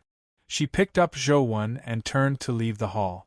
Zhou originally wanted to find an opportunity to escape, but when he saw the bell, he hesitated. He wondered if he should steal the bell back first. The woman carried Zhou back into the crystal coffin. She actually began sleeping again. What's wrong with this woman? Even if you are a dimensional creature, you can't just ring the bell and sleep, right? You should at least eat something, right? Zhou really felt hungry when he thought of eating. However, he couldn't take out anything from the chaos bead to eat. All he could do was endure it. Suddenly, a thought flashed across Zhou's mind. Don't tell me this woman treats me as food reserves. Chapter 929. Inside the crystal coffin, Zhou kept thinking about how he could obtain the bell and escape safely without anyone noticing. Although he wasn't sure if the bell was the one the Dharch wanted, since he was already here, Zhou still wanted to take the bell back if possible. The Ice Maiden was at the terror grade, and the snake monster might also be at the terregrade. It wasn't easy to take the bell away in front of two terregrade existences. This was an ice castle, so Earth escape was useless. Teleportation was likely a more effective method. As long as he could leave the ice castle, he could use the Earth elemental beast to escape to the spatial passageway. From the looks of it, I can only take the risk. However, it's still difficult to take the bell away in front of two terregrade existences. Zhou recalled everything the Dharch had said about the bell. The Dharch had said that ordinary creatures couldn't touch the bell. It had to be taken by a companion beast that had eaten the divine fruit. In other words, Dr. Darkness had to hold the bell until he returned. Zhou calculated all sorts of possibilities and felt that with his abilities, although he wasn't a match for two terregrade existences, as long as he could obtain the bell, it shouldn't be a problem to escape back into the passageway. Therefore, Zhou decided that if the woman took him to where the bell was again, he would snatch it. Time ticked by. 12 hours later, Zhou heard a clock chime again. After 12 chimes, the woman woke up again. This time, the woman carried Zhou to the hall of the ice castle just like last time. Zhou immediately perked up and planned on fleeing after snatching the bell. When the woman arrived at the hall, the snake monster was already in front of the bell. It was unknown if he had been guarding there the entire time and had never left. However, when it saw the woman approach, the snake monster made way. The woman placed Zhou on the ground and was about to walk towards the bell when Zhou saw that he couldn't miss the opportunity. Without any hesitation, he switched to the civilized country life soul and restored his original appearance. He teleported in front of the bell, and Dr. Darkness had already attached himself to Zhou as a soul. Zhou reached out to hold the bell and felt his soul tremble. Thankfully, with Dr. Darkness possessing him, nothing worse happened. The woman and the snake monster quickly reacted. The woman transformed into an ice maiden while the snake monster's body suffused a strange light. It grew 4 arms and 6 arms emitted a strange light that shone at Zhou who had snatched the bell. Without any hesitation, he teleported out of the hall again. Without stopping, he teleported 4 times before finally rushing out of the ice castle. Almost at the same time he rushed out of the ice castle, Zhou summoned the Earth Elemental Beast and thought to himself, with the Earth Elemental Beast's Earth escape ability, the greatest distance it can cover should be enough to return to the spatial passageway. Even if the 2 terregrade fellows catch up, I can use my remaining teleportation abilities to rush back to the spatial passageway. However, when Zhou rode on the Earth Elemental Beast's back and it landed, he was stunned. Outside the ice castle was likely the huge mountain peak. Zhou original plan was to use Earth escape as long as the Earth Elemental Beast landed on the mountain peak. However, after he rushed out of the ice castle, he suddenly realized that it wasn't the huge mountain peak outside the ice castle, nor was there the churning sea of clouds. As far as his eyes could see, there was endless blue seawater. Apart from the sea, he couldn't see anything else. The ice castle floated above the sea. What's going on? Zhou was momentarily dumbfounded. Plop! The Earth Elemental Beast landed in the seawater and the seawater hit Zhou's face, immediately jolting him awake. Although he didn't know what had happened and why the ice castle had turned into an endless sea, he had to escape as much as possible. Apart from that, there was no other way. Almost instantly, Zhou ordered the Earth Elemental Beast to burrow into the sea. However, before the Earth Elemental Beast could burrow down, an ice beam shot out from the ice castle. It was unbelievably fast. Zhou's heart chilled as he unsummoned the Earth Elemental Beast. At the same time, he used civilized countries' spatial teleportation to leave the seawater. The ice beam landed on the surface of the sea and instantly, a large swath of the seawater froze. The seawater turned into a glacier, and it was unknown how thick it was. The snake monster charged forward angrily. Its snake tail swayed and in the blink of an eye, it was already in front of Zhou. Its 6 arms flailed, bringing with them the winds of death. It sliced through space in a frenzy, hoping to dismember Zhou. Zhou gritted his teeth and summoned Tyrant Behemoth to face the snake monster. Tyrant Behemoth roared and activated absolute strength as it charged at the snake monster. Crack! Crack!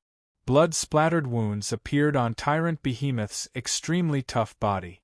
Some of the wounds even revealed broken bones. Tyrant Behemoth flew out with a tragic cry and slammed into the ice. It squeezed the thick glacier into pieces as large amounts of seawater spewed out from the crack. Zhou took the opportunity to retreat dozens of meters. At the same time, he summoned Tyrant Behemoth back. He put on the invisibility cloak and instantly vanished. The snake monster scanned its surroundings, but it didn't find Zhou. It couldn't help but turn to the woman and roar, "You brought that human back. Is he your accomplice?"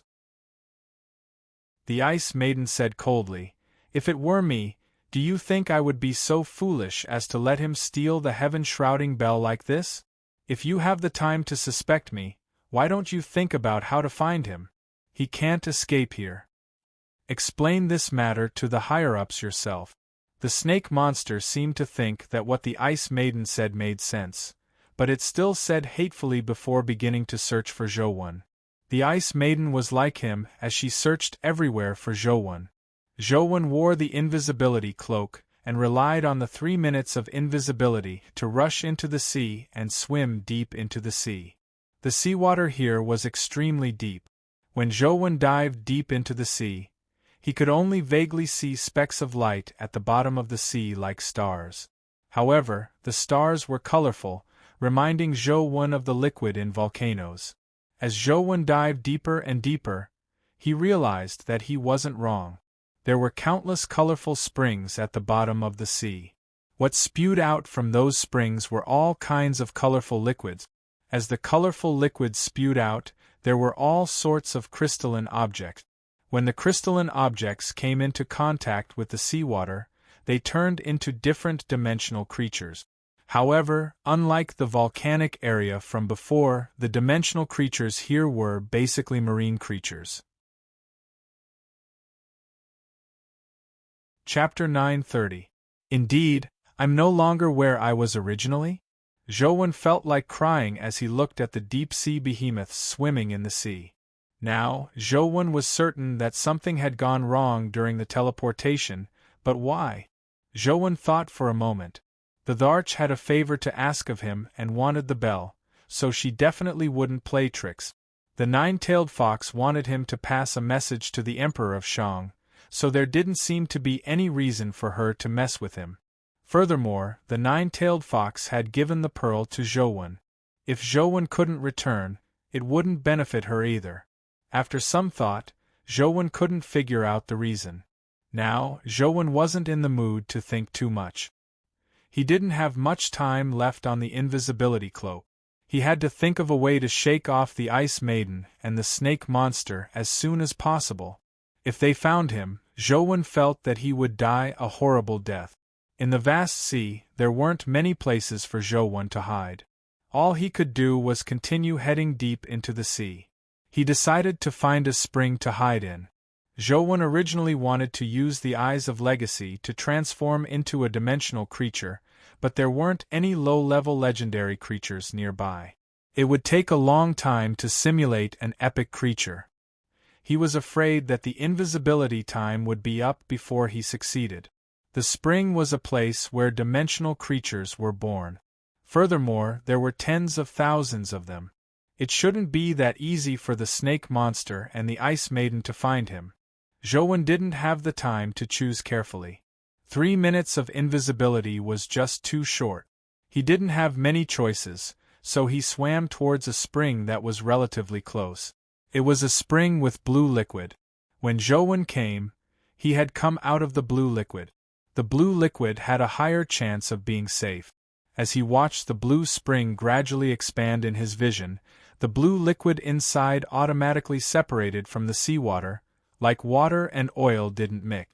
Zhou plunged into the blue liquid and felt that it was indeed somewhat similar to the blue liquid from before, but it was still different. The blue liquid here was darker and colder. Thankfully, this temperature wasn't enough to harm Zhou Wen's body. Zhou Wen dived deeper into the spring and tried his best to hide himself deeper. At the bottom of the blue liquid was a blue lens. It wasn't strange for there to be a lens. What was strange was that the lenses Zhou Wen had previously seen were densely packed together. There were many of them, but this lens was alone. There were no similar lenses appearing. The blue crystal was like a pineapple. It had many corners and was about the size of a basketball. Could it be that all the lenses here have been sprayed out and this is the only one left? Zhou Wen guessed inwardly. This was because he had seen many springs erupting when he came down. There were quite a number of dimensional creatures spewing out, so it was impossible for there to be only one crystal. Zhou Wen wasn't in the mood to think too much about it as he hid beside the crystal. The invisibility cloak's 3 minutes of invisibility had ended. Although there was still invisibility, it was gone. Zhou Wen converged his aura and hid motionlessly. He wanted to preserve his life before finding a way back. But soon, Zhou Wen's expression turned nasty. This was because Truth Listener had already discovered that the Ice Maiden and the Snake Monster had already swam down. From the direction they were coming from, it was clearly the spring that he was hiding in.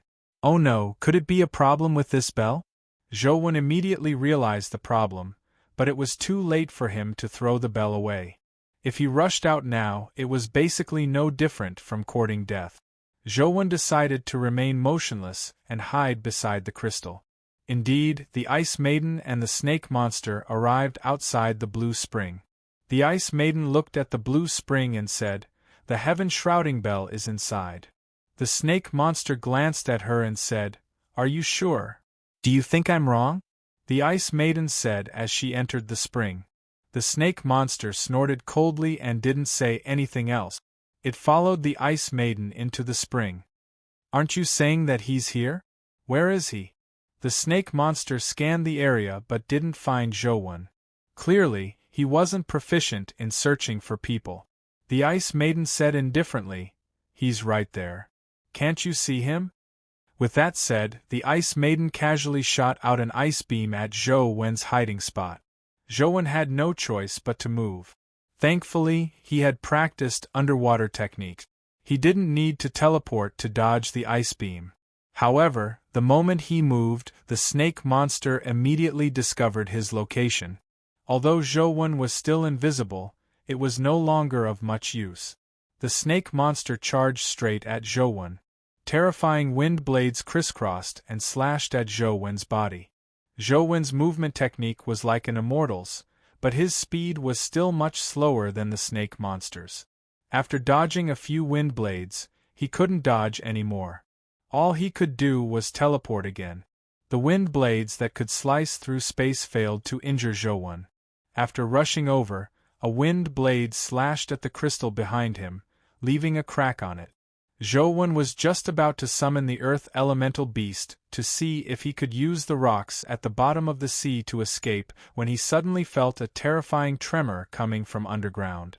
Then, a powerful wave of energy rushed up from the bottom, spraying out everything in the spring. The power that erupted from the spring was very strange. Even the Snake Monster and the Ice Maiden couldn't withstand it and were spat out. Oh no! Zhou Wen separated from the blue liquid. He was surrounded by seawater. He no longer had a chance to escape through the ground. After the Snake Monster and the Ice Maiden separated from the blue liquid, they surrounded Zhou Wen. Just as the Snake Monster was about to charge at Zhou Wen, it suddenly saw the blue crystal appear between the three of them. After leaving the blue liquid, the crystal rapidly transformed and quickly turned into a strange dimensional creature. It was a blue shellfish. Its blue crystal-like shell was fan-shaped and looked very beautiful. The moment the dimensional creature appeared, it opened its shell and spewed out a blue beam of light. Its target was the Snake Monster. The shellfish dimensional creature's attack on the Snake Monster had already surprised Zhou Wen. What surprised Zhou Wen even more was that the Snake Monster, who had already transformed into its terror form, didn't block the blue light. Instead, it chose to dodge. What's that dimensional creature? It can actually make a terregrade existence feel apprehensive. Zhou mind raced as he wondered if this was an opportunity for him to escape.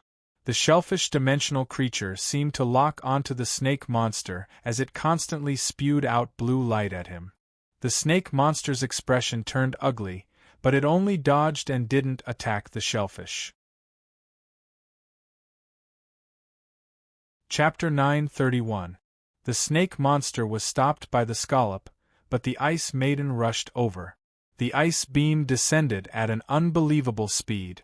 Zhou had already pushed Transcendent Flying Immortal to its limits, but he still couldn't dodge it. After all, Zhou was only at the epic stage, but his stats were much weaker. He had no choice but to use his teleportation ability again. However, he didn't have many teleportations left. It was impossible for him to last too long. He wanted to teleport to the bottom of the sea to see if he could use Earth escape, but the Ice Maiden seemed to have seen through his thoughts. The ice beam shone on the seabed, immediately turning a large area of the seabed into ice. She didn't give Zhou a chance to come into contact with the sand and rock. Zhou retreated as he fought. The number of teleportations in civilized country was decreasing, and there were only 2 left. When Zhou had no choice but to use teleportation again, he suddenly felt the energy in civilized country erupt. At that moment, civilized country had advanced. Zhou was overjoyed as he saw the Ghostface ring undergo a new change. The half-evil, half-beautiful Ghostface had a strange change. The ugly half became extremely handsome, and the handsome half became abnormally ugly. The gears in the 2 eyes also reversed. At the same time, the evolutionary information of civilized country entered Zhou's mind. Although the information was very vague and wasn't as clear as the annotations in-game, he could roughly guess its functions. The life soul after civilized country's evolution was called New Era. He didn't know the details, but he could sense that the number of times he could use his teleportation ability had increased. Zhou didn't know how many times he could use it, but it was definitely more than 10 times. This is great. Zhou saw that the Ice Maiden had shot out another ice beam and was forced into a corner. Zhou used his teleportation ability again. This time, the teleportation distance was much further than before. Furthermore, he didn't feel the energy of the New Era life soul dissipate. From the looks of it, the number of times he could use it had increased. Zhou continuously teleported in an attempt to shake off the Ice Maiden, but he soon realized that it was impossible to shake her off in the sea. She actually had a water escape skill that allowed her to appear and disappear unpredictably in the sea. She could teleport hundreds of kilometers away. Zhou suspected that the reason the ice castle had run from the volcanic area to the sea was because the Ice Maiden had rung the bell. He also tried to shake the bell in his hand, but no matter how Zhou shook it, the bell didn't ring. Recalling that Ice Maiden had entered a terror form when she rang the bell, he realized that the bell could only be used at the terror grade, so he had no choice but to give up on using it. He teleported above the sea as Ice Maiden chased after him. After the snake monster shook off the scallop, it chased after him. Seeing that Ice Maiden was still chasing after Zhou and hadn't been shaken off by him, it heaved a sigh of relief and quickly chased after him. Zhou repeatedly used teleportation in the sky to open up a distance between him and the Ice Maiden, but as long as he stopped, the Ice Maiden would quickly catch up to him. Zhou guessed that the Ice Maiden had a special method to sense the bell. Unless he threw it away, it was almost impossible to shake her off. Although New Era could teleport many times, it wasn't infinite. Zhou knew that it would be used up sooner or later. He had to find a way to escape before that happened. After pondering for a moment, Zhou continuously teleported and distanced himself from the Ice Maiden before rushing into the sea. Zhou's luck wasn't bad. He saw a group of dimensional creatures that had just spewed out of the ice spring. Most of them were at the mortal stage, and occasionally he could see a few at the legendary stage. Now, this kind of creature was what Zhou needed. He rushed over and used the eyes of legacy to scan a mortal stage golden-scaled fish. As it was a mortal stage creature, the scanning time was very short. In the blink of an eye, Zhou had become a golden-scaled fish that mixed in with the group of golden-scaled fish. Unfortunately, the bell couldn't be stored in the chaos bead. After Zhou transformed, the bell hung on his fins. Where did he go? The snake monster chased after him and asked when it saw Ice Maiden stop.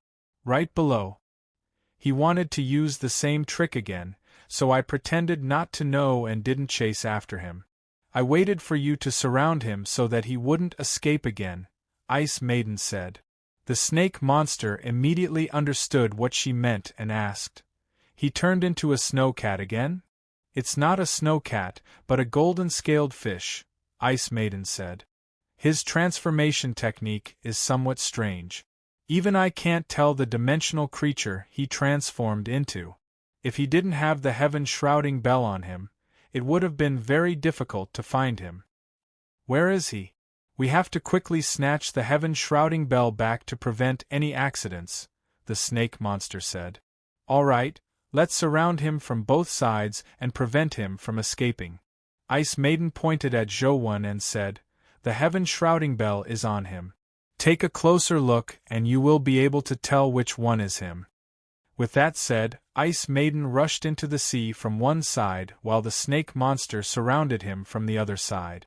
When Zhou saw Ice Maiden and the snake monster descend, he knew that his transformation technique was useless. He immediately wanted to escape. However, this time, the snake monster didn't give him a chance.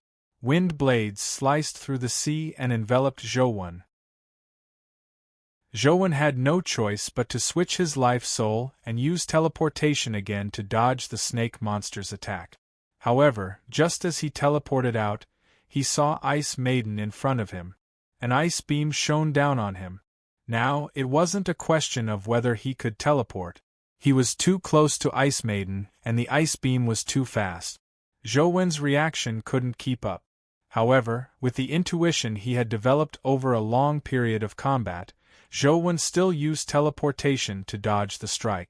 However, when he teleported out, he felt his head, hands, and legs being grabbed by someone as though he was wearing iron chains. Zhou was alarmed. The person who had grabbed him was the six-armed snake monster. His uppermost hands grabbed Zhou's head, the middle pair grabbed Zhou's wrists, and the bottom pair grabbed Zhou's feet. His expression was extremely ferocious, like a devil from hell that was about to tear Zhou's body into 6 pieces. Without any hesitation, Zhou used Dr. Darkness's darkness right hand. His right hand suddenly turned incorporeal and escaped the snake monster's control.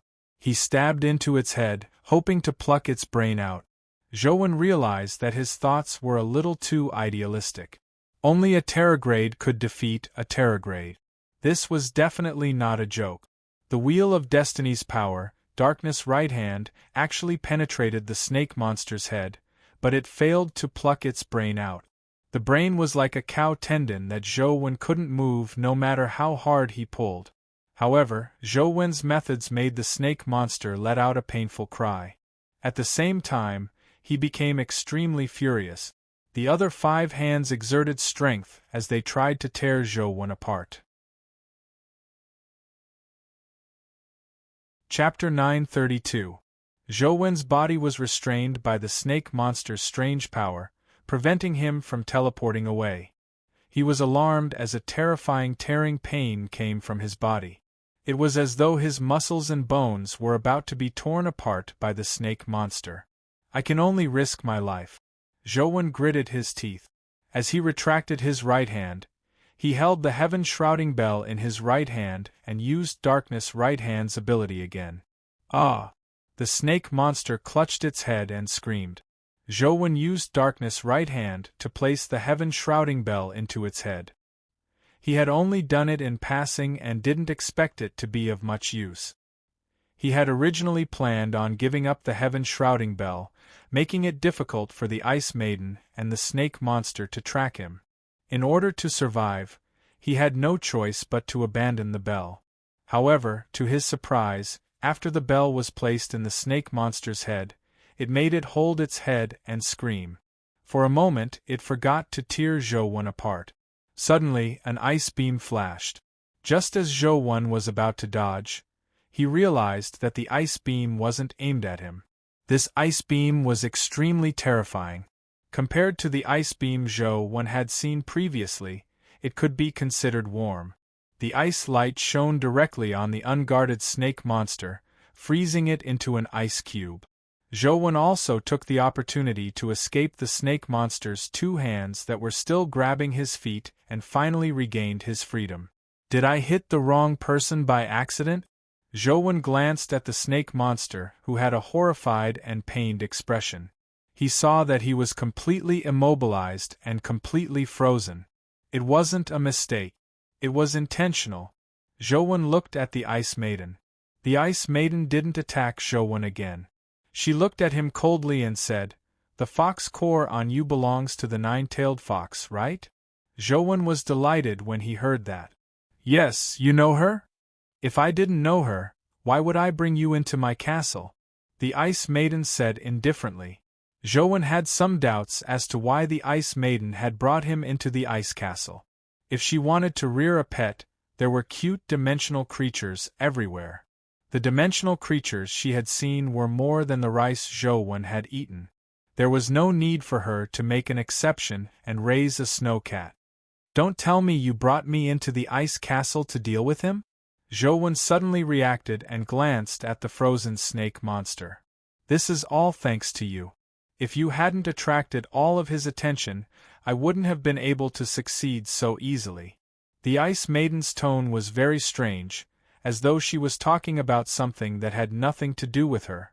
However, she clearly wanted to deal with the snake monster and had deliberately used Zhou. "In that case, I've helped you. Since everyone is friends with the nine-tailed fox, let's pretend nothing happened today," Zhou said. "Did the nine-tailed fox get you to steal the heaven-shrouding bell?" The Ice Maiden ignored him and asked directly. Zhou was momentarily at a loss for an answer. If the Ice Maiden was the nine-tailed fox's enemy, he wouldn't be able to escape death if he said yes. However, if the Ice Maiden was the nine-tailed fox's friend, he would probably miss a great opportunity to survive if he said no. After a moment of thought, Zhou decided to take a gamble. He immediately answered, "Yes." "Why did she get you to steal the heaven-shrouding bell?" the Ice Maiden asked again. Seeing that she didn't show any anger, Zhou knew how he had gambled correctly. He said, "I don't know about that. I was only entrusted by her to steal the bell. Also, I hope to meet Emperor of Shang and help her pass a message." "What message?" the Ice Maiden asked with a frown. "You aren't Emperor of Shang." "It doesn't seem appropriate for me to tell you," Zhou said after some thought. "You can choose not to say it," the Ice Maiden said coldly. "All right," she only said, "don't think about it." Zhou felt that it was best not to use force if he could avoid it. Humph, if she really understood the word "don't think about it," she wouldn't have gotten you to steal the heaven-shrouding bell, the Ice Maiden said with a twitch of her lips. Then, her hands emitted an ice beam. When the ice beam landed on the snake monster's body, it gradually disintegrated before shattering into ice shards on the ground. It left Zhou scalp tingling. This was a Terra-grade creature, but it had been killed just like that. In the ice shards, an essence energy skill crystal and the heaven-shrouding bell appeared. Unfortunately, they weren't Zhou. With a casual wave of the Ice Maiden's hand, the skill crystal landed in her hand. Emperor of Shang is a serious criminal. The place he's imprisoned is in an extremely dangerous area of the dimension. With your strength, you aren't strong enough to enter. Isn't this a dimension? Zhou asked in puzzlement. This can only be considered a buffer zone between Earth and the dimension. It's not a real dimension. If you really arrive in a dimension, it will be very difficult for you to survive if you aren't at the Terragrade. How can it be so easy? The Ice Maiden said. If you aren't afraid of death, I can show you the way. I'll let you enter the dimension to meet Emperor of Shang. Whether you can survive in the dimension will depend on your luck. It's so dangerous. I'd better not go, Zhouwen said. You have been entrusted with a task, so how can you give up halfway? The Ice Maiden paused and said, Take the heaven-shrouding bell with you. Perhaps you'll have a chance to reach the place where Emperor of Shang is imprisoned alive.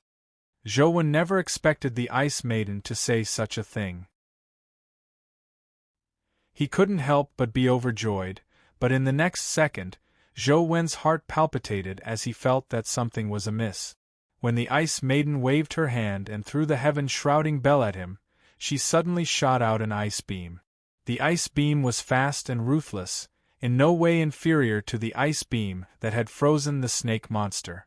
A woman's heart is indeed the most vicious. Zhouwen quickly teleported away and forcefully escaped the Ice Maiden's pursuit. After rushing into the sea, Zhouwen used the Eyes of Legacy again to transform into a marine dimensional creature. This time, although the Ice Maiden flew past in the nearby sky, she didn't discover him. You won't be able to escape. This place doesn't belong to Earth, nor does it belong to the dimension. There's no way out. If you come out now, you can die a little more happily, the Ice Maiden said as she floated in the air, seemingly certain that Zhouwen was nearby. Zhouwen naturally couldn't answer her. Answering her was equivalent to exposing his location. A heartless creature like the Ice Maiden definitely wouldn't let him off. Without the heaven-shrouding bell on him, the Ice Maiden couldn't tell the difference between Zhouwen and ordinary dimensional creatures. Zhouwen followed the dimensional creatures and gradually left the area. However, these dimensional creatures seemed to have territorial awareness. They wouldn't go too far, so Zhouwen had no choice but to transform into another dimensional creature. He traveled further and further, hoping to escape the Ice Maiden. Zhouwen transformed into a fish and was swimming when he suddenly saw a blue glow appear in front of him. It was like a sapphire that emitted light. Zhouwen took a careful look and realized that it was the blue scallop. Unknowingly, he had returned to the vicinity of the blue liquid spring. Chapter 933. He didn't know the origins of this scallop. It was actually able to make a Terragrade expert like the snake monster retreat. It seemed to be very powerful. However, Zhouwen had seen the blue light it spewed out. It didn't seem as strong as he imagined. The blue light wasn't fast, nor did he see any astonishing might. He didn't know why the snake monster had taken the initiative to retreat. Now that Zhouwen was fleeing for his life, he wasn't in the mood to study the scallop's abilities, nor did he want to cause any more trouble. The scallop quietly stayed on the sand and wasn't alarmed by Zhouwen's arrival. Apart from attacking the snake monster, it didn't attack any other dimensional creatures. Zhouwen saw a fiend claw fish swim past it, but it didn't react. Just as he was sizing up the scallop, void lightning appeared not far away. The dimensional creatures that were struck by the void lightning vanished, just like the dimensional creatures in the volcanic area. If the void lightning is really a spatial rift that leads to Earth's dimensional zone, can I leave from here? Zhouwen had a similar idea before, but he couldn't test it casually. If he made a mistake in his estimation, or if the human body couldn't withstand the power of the void lightning, he would be doomed. Just as Zhouwen was pondering over it, he heard the Ice Maiden's voice sound from the surface of the sea. If you want to live, we can have a chat. Hand over the 9-tailed fox's fox core and I can spare your life. You have to consider it carefully. In 3 hours I will leave this place. When the time comes, there will be no way out. You won't be able to return to Earth, nor will you be able to enter the dimension. You can only be trapped here to death. So she wants the pearl that the 9-tailed fox lent me, but it might also be an excuse to lure me out and kill me. Zhouwen didn't move. It's best you believe me. Even if it's a dimensional expert, There aren't many who can enter this place. No one might come here in tens of thousands of years. You only have 3 hours. If you still want to live, come to the castle to find me." With that said, the Ice Maiden really returned to the ice castle. Zhou initially suspected that the Ice Maiden was luring him out, but he later realized that she had really left. Zhou secretly sneaked to the vicinity of the ice castle and saw that there was no movement inside. As for the Ice Maiden, she was indeed inside. It looked like she really didn't plan on looking for him. If the Ice Maiden could really bring him back to the volcanic area, Zhou was willing to give her the 9-tailed fox's pearl. After all, nothing was more important than his life. The problem was that no one knew if the Ice Maiden would really keep her promise. After some thought, Zhou couldn't make up his mind. The main reason was that he didn't have the ability to fight a Terragrade creature. If he entered the ice castle, he would be at their mercy. It was equivalent to handing his life to others. After circling around the nearby sea, it seemed like there was nothing else in the world except for the sea. I wonder if this place is connected to the volcanic area. Even if it's connected, I reckon that by the time I rush back, the 36-hour deadline will have passed. As Zhou was thinking, he passed by the spot where the scallop was. Strange, why is it still here? Zhou looked at the scallop in surprise. Previously, void lightning had swept through this area. The other dimensional creatures had vanished in the void lightning, but the scallop was still here. It was clearly abnormal. From the looks of it, this scallop is indeed extraordinary. Zhou wanted to study the scallop's abilities, but this was reality, so he didn't act rashly. After some thought, Zhou attempted to use the Eyes of Legacy to scan the scallop and see if he could transform into it. As long as he could transform into it, he would know what abilities it had. The Eyes of Legacy looked at the sapphire-like scallop. Its mirror-like eyes reflected its appearance. The scallop remained motionless, allowing Zhou to heave a sigh of relief. Large amounts of essence energy surged into his eyes. The amount of essence energy needed to simulate the scallop left Zhou somewhat alarmed. This was about the same as when Zhou scanned Torch Dragon Youngling. After scanning for a while, he still failed to transform. There was too much information contained in the scallop. Zhou's essence energy was about to be depleted. The scallop's transformation didn't succeed, but the Eyes of Legacy began to evolve after replicating so much of the scallop's information. It can't be. It evolved so easily. Zhou still found it unbelievable. The advancement to a perfect body was too sudden. At the same time, Zhou was extremely delighted. The advancement of the Eyes of Legacy to a perfect body also meant that his 2 Constitution life souls had reached a perfect body. His Constitution stat was finally about to rise to 41. There were several mythical essence energy skills that he couldn't cultivate previously that he could now attempt. As the Eyes of Legacy transformed, Zhou felt a mysterious energy spread from his eyes to the other parts of his body. As his blood flowed through his body, it caused his entire body to undergo a shocking change. The Ice Maiden placed the heaven-shrouding bell back into the ice castle's hall and sat there, waiting for Zhou's arrival. She didn't lie to Zhou. According to the plan, she had to leave within 3 hours. And the reason she could come here was because of the heaven-shrouding bell's power. Once she left, she didn't know when she would return again. It was normal for no one to step into such a place for tens of thousands of years. The dimensional creatures here might be treasures to humans, but to dimensional races, these creatures were too weak. They were products of Earth's civilization. Looking at the time, there were less than 15 minutes left before the deadline to leave, but she still didn't see Zhou. From the looks of it, he won't come. What a pity. If I can obtain the 9-tailed fox's fox core, I can spare his life, the Ice Maiden muttered to herself. Suddenly, the Ice Maiden stood up and looked outside the ice castle. She saw Zhou flying over from the distant sky and arriving in front of the ice castle's door. You're finally here? The Ice Maiden walked out of the hall and stood on the ice stairs outside the hall. She looked at Zhou and said, "There are still a few minutes left. You have finally made a wise decision. Hand the fox core to me and I can take you out." Zhou looked at the Ice Maiden and said, "I don't plan on giving you anything. Let alone the fox core, I don't even have the black chicken white phoenix pill." "Then you want to die of old age here?" the Ice Maiden said expressionlessly. "Of course not. I'll leave this place with you," Zhou said. The Ice Maiden said contemptuously, "Do you think I'll take you out if you don't hand over the fox core?" "Of course. It's not up to you to disagree," Zhou said. Chapter 934. "Oh, then I want to know the reason. Why do I have to take you away?"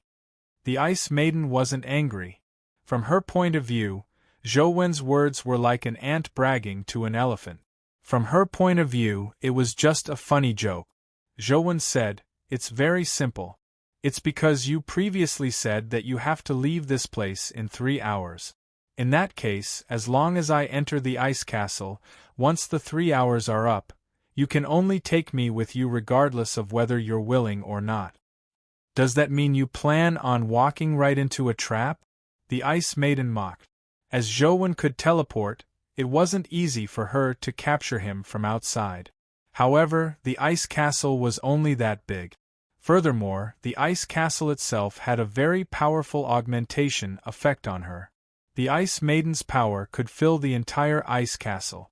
As long as Zhou was in the ice castle, there was nowhere to hide. Previously, she had wanted to use Zhou to lure the snake monster so that she could have a chance to eliminate it. That was why she had allowed Zhou to leave the ice castle so easily, but now, she didn't have so many worries. Once Zhou entered the ice castle, he was like a bird in a cage. It's not walking into a trap, but a sparrow occupying a dove's nest, Zhou said as he stared at the ice castle. If he wanted to leave, he could only enter the ice castle. There was no other way. The Ice Maiden actually smiled. She hadn't smiled many times in her life, but this time, she smiled. Furthermore, she smiled very happily as though she had heard an extremely funny joke. "Then come. Let me see how a little sparrow like you will occupy my ice castle," the Ice Maiden said. Zhou didn't hesitate any longer. He estimated that it was about time and walked towards the ice castle. After Zhou entered the ice castle, the Ice Maiden didn't immediately attack. Instead, she looked at him with interest and said, "I've seen many humans, but you are the first one as ignorant and arrogant as you. How do you want to occupy my ice castle? You can take action now." "If you don't take action, I can be a good guest," Zhou said. "Do you know who you are talking to?" The Ice Maiden's eyes shimmered with a terrifying cold glint as she stared at Zhou. "I was just about to ask." Zhou really didn't know who the Ice Maiden was. "The nine-tailed fox dared to get you to steal the heaven shrouding bell. Didn't she tell you about the 4 demon monarchs guarding the heaven shrouding bell?" the Ice Maiden said. "What are the 4 demon monarchs?" Zhou asked. What a stupid and pitiful human. He doesn't even know the 4 demon kings, and was tricked by the demon concubine to steal the heaven shrouding bell. The ignorant are fearless. If you knew what kind of existence the 4 kings of the demon clan are, you wouldn't have dared to come here to steal the heaven shrouding bell. The Ice Maiden continued, "On Earth, so-called mythical existences are just cannon fodder among dimensional races. The Terror Grade is the beginning of the path of the strong. Only Calamity Grades can occupy a place in the dimension. The 4 demon monarchs are also the royal families of the 4 demons.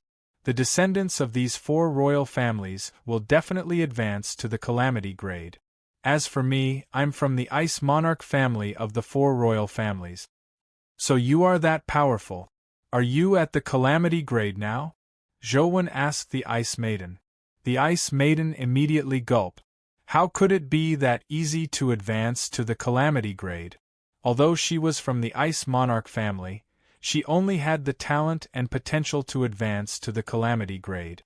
To truly advance to the calamity grade, not only did one need talent and potential, but they also needed a large amount of resources and personal effort. Even if I'm not at the calamity grade, killing you is as easy as flipping my hand, the Ice Maiden said.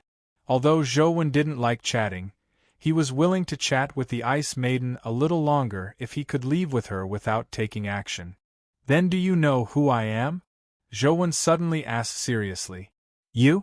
You're just a human. You're nothing. I don't need to know who you are, the Ice Maiden said with disdain. Of course, you can think of me as nothing, or you can never have heard of me. However, I believe you should have heard of my teacher, Zhou said. Who is your teacher? Don't tell me he's also a human? The Ice Maiden said, clearly not caring who Zhou's teacher was. That's right. He's a human. My teacher's name is Wang Mingyuan. Have you heard of this name? Zhou actually only wanted to give it a try and see if he could find out anything about Wang Mingyuan. He didn't think Wang Mingyuan was that strong. Wang Mingyuan was indeed very strong among humans, but he had only recently advanced to the mythical stage. In the dimension, the mythical stage was nothing. Zhou had spoken to the Ice Maiden in such a tone because he wanted to use her pride to find out more about Wang Mingyuan. However, the Ice Maiden's reaction seemed to exceed Zhou's expectations. The Ice Maiden looked at Zhou in surprise and said, "You are Wang Mingyuan's disciple?" Zhou couldn't help but be taken aback. From the Ice Maiden's expression, when she mentioned Wang Mingyuan, she didn't show the contempt she had for humans. That's right. I'm the most outstanding, talented, and beloved disciple under Wang Mingyuan. How do I compare to you, a descendant of the Ice Monarch? Zhou pretended to show a proud expression. The Ice Maiden snorted coldly and said, Wang Mingyuan does have some ability to defeat the Dragon Monarch of the Eight and become the new king of the Dragon Gods. Unfortunately, no matter how strong your teacher is, he won't come here to save you. Your life is still in my hands. Hand over the fox core and I can spare your life. I can even send you to the Dragon Gods on the way. Zhou was taken aback when he heard that. He originally imagined that something had happened to Wang Mingyuan, but he never expected that Wang Mingyuan seemed to have done something impressive. Even the Ice Maiden, who looked down on humans, felt some fear when she mentioned Wang Mingyuan. She didn't show any contempt. It was likely that the Dragon Monarch that Wang Mingyuan had defeated was no ordinary dimensional creature. Unbeknownst to Zhou, the kings of the Eight were all calamity-grade existences. However, there were differences in strength among calamity-grade existences. Among the Eight, the other kings were only ordinary, but there were two kings who were extremely terrifying existences. Even in the dimension, they were famous. One of them was the Dragon Monarch. The former Dragon Monarch's fame was almost comparable to the four Demon Monarchs. As for Wang Mingyuan, he had actually defeated the Dragon Monarch and become the new king of the Dragon God. This matter shocked many dimensional races. Towards such an expert, even if the Ice Maiden didn't think highly of ordinary humans, she wouldn't underestimate him. Furthermore, in essence, Wang Mingyuan was no longer considered a pure human. Zhou naturally didn't know this. However, according to the Ice Maiden's tone, he knew that Wang Mingyuan was having a good time in the dimension. Nothing bad had happened because he had taken the divine fruit. This made him feel much better. Zhou looked at the Ice Maiden and said, "You dimensional races just don't like to study.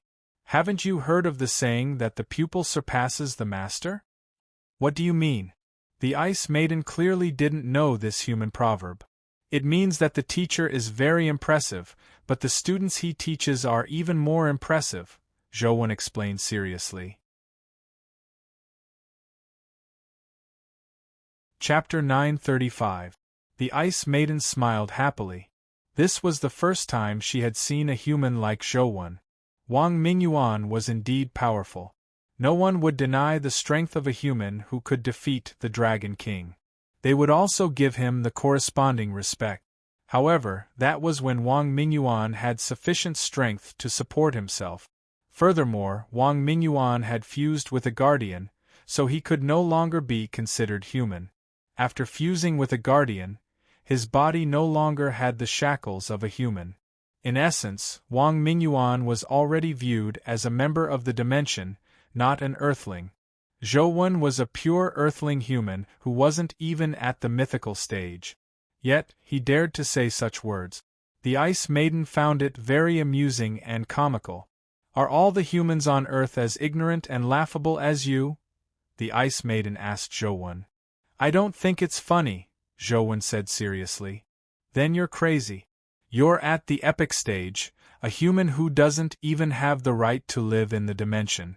Yet, you dare compare yourself to the Dragon King? You even think you're better than him? I'm afraid you have no idea what kind of existence a calamity grade like the Dragon King is. The Ice Maiden paused for a moment before continuing. That's right. It's impossible for you to have a chance to see a calamity grade existence on Earth. The Terra grade is already an unparalleled existence on Earth. If a calamity grade were to approach Earth, even if it's just an unconscious contact without any hostility, it would cause unimaginable disaster to Earth. The ignorant are fearless. Your arrogance isn't incomprehensible. With that said, the Ice Maiden ignored Zhou Wen and transformed into her terror form. She walked in front of the bell and shook it. Zhou Wen felt the ice castle shake again. Then, he used Truth Listener to look out through the ice castle and realized that it was no longer an ocean outside, but it hadn't returned to the volcanic area. Outside was an endless grassland. He could see many dimensional creatures with the upper bodies of humans and the lower bodies of horses. There were also some dimensional creatures that were even stranger. After putting down the bell, the Ice Maiden slowly turned around and looked at Zhou Wen expressionlessly.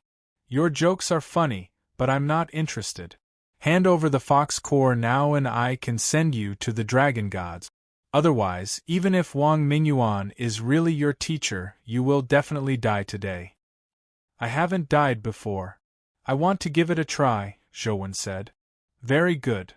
The Ice Maiden's gaze turned cold as her body emitted an icy glow. In an instant, the entire ice castle was enveloped by a terrifying frost aura. The interior space was filled, sealing off all possibilities. The power of the Terra grade was indeed not something ordinary mythical creatures could compare with. Almost at the same time the Ice Maiden attacked, Zhou Wen's body changed at an unimaginable speed. At the same time the ice castle was sealed, Zhou Wen turned into a blue scallop. This was the ability that the Eyes of Legacy gave him after advancing to a perfect body. Demon God Body, perfect body medium of the demon bloodline heritage, a catalogue of the myriad races. In the past, the Eyes of Legacy could only scan for transformations. Once he switched to other essence energy arts, the transformation would be gone. To continue transforming, he had to scan again. However, the current demon god body didn't need to be that troublesome. As long as Zhou Wen had previously scanned a demon dimensional creature that had transformed, it would be like a picture. The memories would be stored in the demon god's body. When he wanted to use it, he could directly transform. There was no need to spend a lot of time and essence energy scanning. Furthermore, the transformation of the perfect body life soul further reduced the essence energy expenditure required during the transformation. With Zhou Wen's current essence energy, he could support transforming into a mythical creature. Mutated demon mother clam? The Ice Maiden's expression changed when she saw the blue crystal shell that Zhou Wen had transformed into. Her ice beam shone on the blue crystal shell, but it failed to freeze it. Inside the blue shell, there seemed to be a blue vortex. When the ice beam shone on it, it was immediately sucked in. Zhou Wen was in a good mood. After his life soul advanced to the demon god body, Zhou Wen completed the scan of the mutated demon mother clam and turned into a mutated demon mother clam. He finally knew why the snake monster wasn't willing to attack the mutated demon mother clam. It was because the mutated demon mother clam was like a recycling bin for demons. It could devour all demons' energy and convert it into its own energy. Even Terragrade powers would be converted and absorbed when they struck the mutated demon mother clam. Of course, this power was only effective against demons. Devouring the energy of other races would instead cause the mutated demon mother clam to have an adverse reaction. It was a mythical creature with obvious advantages and disadvantages. Almost no demon could harm it. However, against creatures other than demons, its combat strength wasn't that strong. This was a typical creature that specialized in internal strife. After Zhou figured out the mutated demon mother clam's abilities, he was immediately overjoyed. Without a doubt, the Ice Maiden was also a demon. Her Terragrade powers could only be converted into energy and couldn't harm Zhou, who had transformed into a mutated demon mother clam. Furthermore, with Zhou essence energy, he couldn't support his mythical creature transformation for long. However, because the mutated demon mother clam could absorb energy and convert it into its own energy, he could continue transforming for a long period of time after absorbing the Ice Maiden's ice beam. Zhou had deliberately provoked the Ice Maiden because he wanted her to attack him so that he could absorb her energy and transform into a mutated demon mother clam for a long period of time. It's no wonder there's only one mutated demon mother clam in the spring.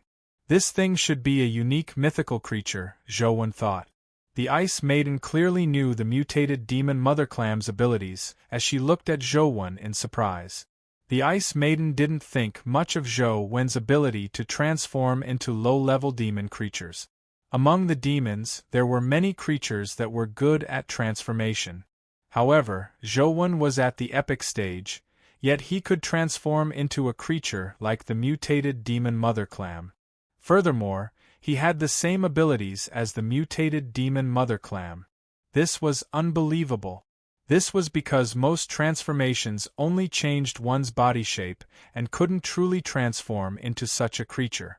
Even if one could completely transform into another creature, they could basically only go from a high level to a low level. For example, a Terragrade demon who was good at transforming could completely transform his body into a mythical creature, but it was very difficult for him to become at the Terragrade, much less the higher Calamity grade.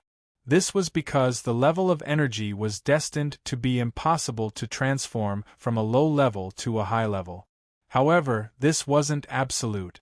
Among the demons, there was indeed an essence energy art that could transform low-level creatures into high-level creatures. It was the legendary Demon God Catalog. Legend had it that it was the essence energy art of the ancestor of all demons. You're tuning in to the Phoenix Knights YouTube channel. Don't forget to subscribe and join us on this journey to catch the most captivating stories.